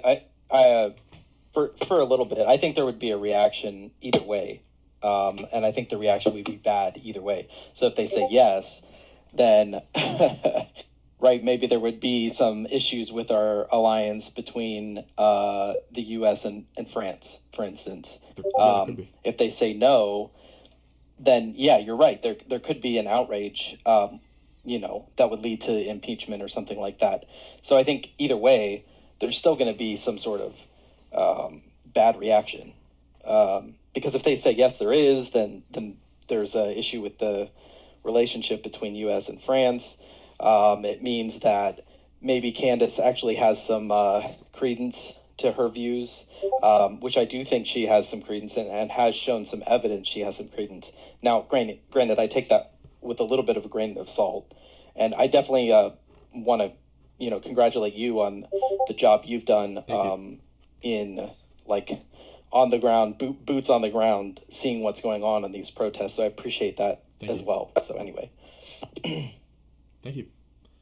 One last thing. Go ahead. So you said that I watched your video on you being new to Christianity in general. Yep. I have a recommendation for you. And I don't know if this is against the server rules or not. I'm brand new to the server, so I apologize. But there's a YouTuber really popular. His name's Mike Winger, and he sticks to the Bible. What's his name? What's his last name? Pretty much all of his videos. Mike what? Mike Winger. Wing.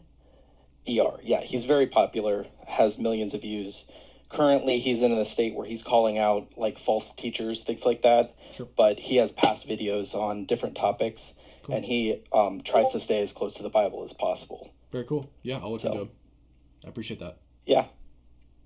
Cool. Thanks, man. All right. Well, I'll bring up Killicell, and then we'll wrap up for the night after I read super chats. Killicell has gifted us many a membership on the channel, so he gets his opportunity to talk. Oh, he left. Oh wait, no, he's here. How's it going, Killicell? What's going on, man? Can you hear me? I can hear you. Hey, what's up, Cam? Not too much, man. How are you? Not too bad, man. I want to tell you, man, honestly, keep your head up, dude. Don't let all this crazy nonsense get the better of you, man. You are the shit, man. I appreciate And it. I have a lot of love and respect for you, and I appreciate everything you do. I appreciate it.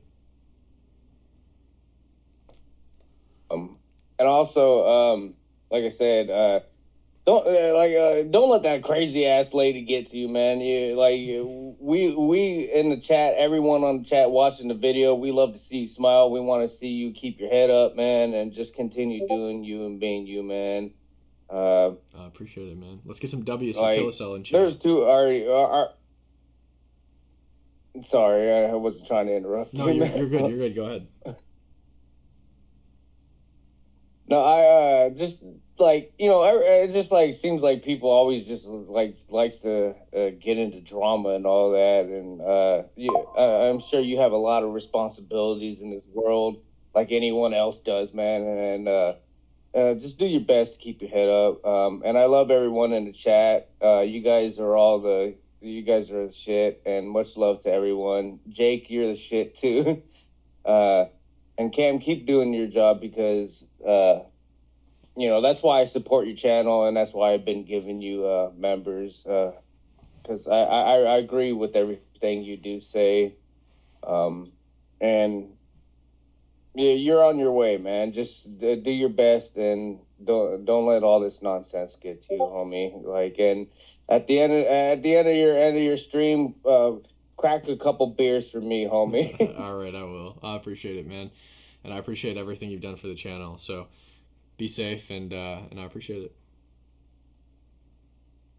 Yeah, of course, man. You do the same. I just I wanted to talk to you because obviously you only just see me in chat, and that's about it, pretty much. Yeah, But well, I appreciate you. I have a up lot here. of love and respect for you, and much love. And I'm sorry, I wasn't. No, you're good. You're good. Interrupting. You're good. You're good. You too. I have a lot for you too, man. Yeah, I've been just sitting here, just chilling, cracking a couple beers, to open my damn self, and just listening to everyone talking. So, like I said, we want to see you smile, homie, man. Don't let all this nonsense get the better of you, bro. You're a good guy, bro. And whatever, man, I got your back, bro. If you ever come down to Arizona, man, I got your back, homie. I appreciate it, man. All right, well, have a good night, bro, and be safe, okay? Yeah, I will, man. You do the same, man. Much love, bro. All right, I'll catch you. And I got a present for you guys, so I'll be right back.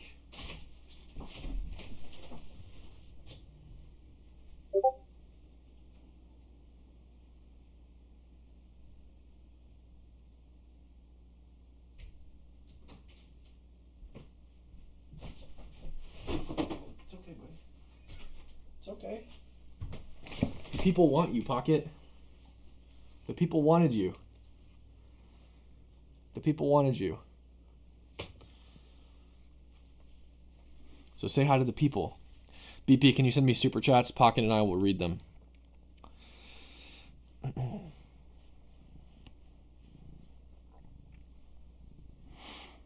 me get on Discord real quick and find all the super chats. Oh, we got a lot of them. This can't be real. 00 sent a $5 super chat. Never let anyone silence your voice, even when it's unpopular. Charlie Kirk. Thank you so much for that super chat. Vanessa sent a $5 super chat and said, Cam is the truth. Cam is the truth. Don't even feed into her. That's what she wants. Anyone who can attack what their friend built is just gross.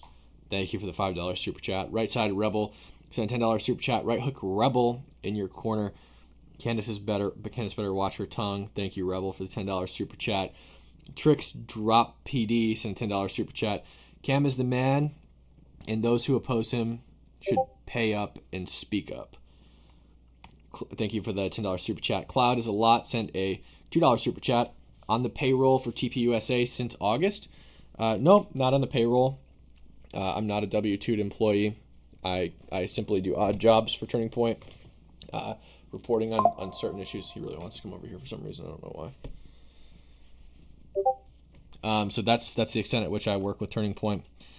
And she obviously would have known that it's just contract work if she actually read the LinkedIn that she received that information from. Killisell, who we just spoke with, donated 20 memberships. Thank you so much for that, Killisell. We got some more loading in. Haley Caldwell sent a $5 super chat. Her lack of eye contact when she is making a claim is very telling. I think she's convinced herself of the lies and is taking people on a ride. Well, I mean, sometimes my eyes drift around when I'm talking to you guys too. No, I'm just thinking. Sue Sansu, Sioux as in the native tribe, 1790, became a level 1 member. Thank you for that. 508 Dahlia became a level 3 member. That's huge. Thank you so much. Cowboy Up sent a $20 super chat. So proud of you, Cam. You've come a long way. Prayers always going out to you. As far as Candace, I stopped watching her after the hatred she has for Israel. I love and stand with Israel always. Thank you for the $20 super chat. Stacy sent a $20 super sticker. Thank you, Stacy, 9843. MTX485 sent a $5 super chat. She hates being laughed at. I think it triggers the feelings that caused her anorexia plus alcoholism, rejection, sensitivity from her parents, abandonment maybe. Thank you for that $5 super chat. This Can't Be Real sent a $5 super chat again. Oh wait, I think I'm just rereading the same thing here actually. 1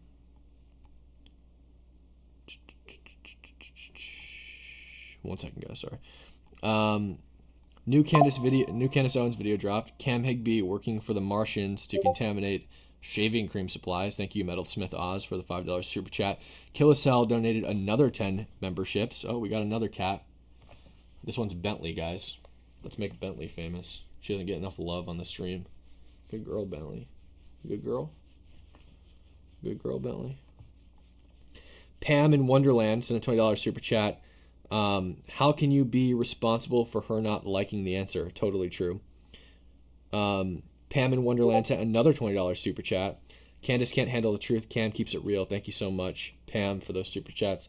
Metalsmith Oz sent a $5 super chat and said, show of hands. She thinks there's people in the room with her. So true. Metalsmith Oz, thank you for $5 super chat. Melissa Rice sent a Melissa Rice 4749 sent a $4.99 super chat. Stay strong and keep speaking the truth. God bless and protect you. Thank you so much. The Maddie Fuki sent a $2 super chat. Fake Christian. She's unworthy of judgment. I'm not going to say anything about that. Heather Taylor became a member for 1 month. Level 2. She is seriously mentally ill. Thank you so much, Heather. Killisell sent 10 more super chats, 10 more memberships. That's what, 40 for the night so far. Haley Caldwell sent another $5. Candace used to own Degree 180, which contained an anti-conservative blog. She's hard to trust. I was not aware of that. I think I've heard rumblings of it, but I've never looked into it, so I'm not going to make any claim about it. Gabe Owners, C8J, thank you for the $7 super chat. If you take the first letters from fake and gay, what do you get? The first letters from fake and gay? Fake? Oh, I see what you get. Vinny Bag Donuts sent a $2 super chat. Keep it up, bro. You're the next Charlie Kirk. I'm not the next Charlie Kirk. He's one of one. There is no new Charlie Kirk. I am Cam Higby. Marissa Elf 2793 sent a $5 super chat. Instead of unsubscribing, I unsubscribed from Candace today. That's funny. Thank you for the $5 super chat. Big Truth sent a $2 super chat. Your interview with Phil Turney from the USS Liberty rocked. Thank you so much. I would recommend everybody go watch that. Just search Cam Higby, Phil Turney. It's an amazing exchange. Gutters Pub became a member for 1 month. At level 1, TPUSA is being shady AF, excluding Candace from debate. Sure. I mean, my opinion is I don't think they excluded her from the debate. I think they set a time and they wanted her to go in person. Maybe they'll work it out though. Let's see. What did we miss? MAGA 258 sent a $10 super chat. Nick Fuentes is the official spokesperson for the Iranian regime, a total simp for Allah. Stephen Kinsley sent a $20 super chat. Thank you, Cam. Candace is a liar. MAGA 250 again sent a $5 super chat. After Crowder's interview, Nick Fuentes gets paid by the Iranian regime. He has a Muslim base and should be investigated for receiving money from Iran. I'm not going to make any claim about that, but thank you for the $5 super chat. MAGA 250 again sent $2. Men supporting Candace are gay. Thank you for the $2 super chat. MAGA 250 again sent another $10 super chat. I am proud to be pro-Israel. Thank you so much. BP sent a $5 super chat. I'm Italian. You're now funded by Italy. So true. We got Mommy25 Angel sent a $2 super chat. We love you, Cam. You are my favorite to watch. Thank you so much. Kelso sent a $20 super chat. This made cooking dinner much more entertaining. Love the live stage. Hope we see more in the future. Absolutely, 100%. If there's people who want to challenge me on anything, they're more than welcome to come and challenge me on that, and we'll do stages more often. Right Side Rebel sent another $5 super chat. Right Hook Rebel's in your corner. Candace better watch it. Yes, I've sent 3 of these. Thank you so much, Right Side Rebel, for the three super chats. Do we have any new ones that came in while I was reading the other ones? Let's see. I see that one from Serena. Kilocell says he sent 50 super chats with a $5 super chat. Thank you, Kilocell. Michael Brand 1702 sent a $5 super chat. Thank you so much. Okay, I think that's it. I think that's all of them. All right, guys. Well, I'm just gonna splice this video together with the other live video that we did because they kind of I accidentally ended the live and messed the whole thing up. So I appreciate everybody, and I will catch you later. Thanks for tuning in, and thanks for being here. I appreciate and love all of you. And here's Bentley. She doesn't like being picked up, but she is purring though. Bentley, look at the camera. Look right here. She's a tortoiseshell cat, and they're known for just being super grumpy. She's looking at the light. She's like, "You okay, girl? You want to look at the camera?"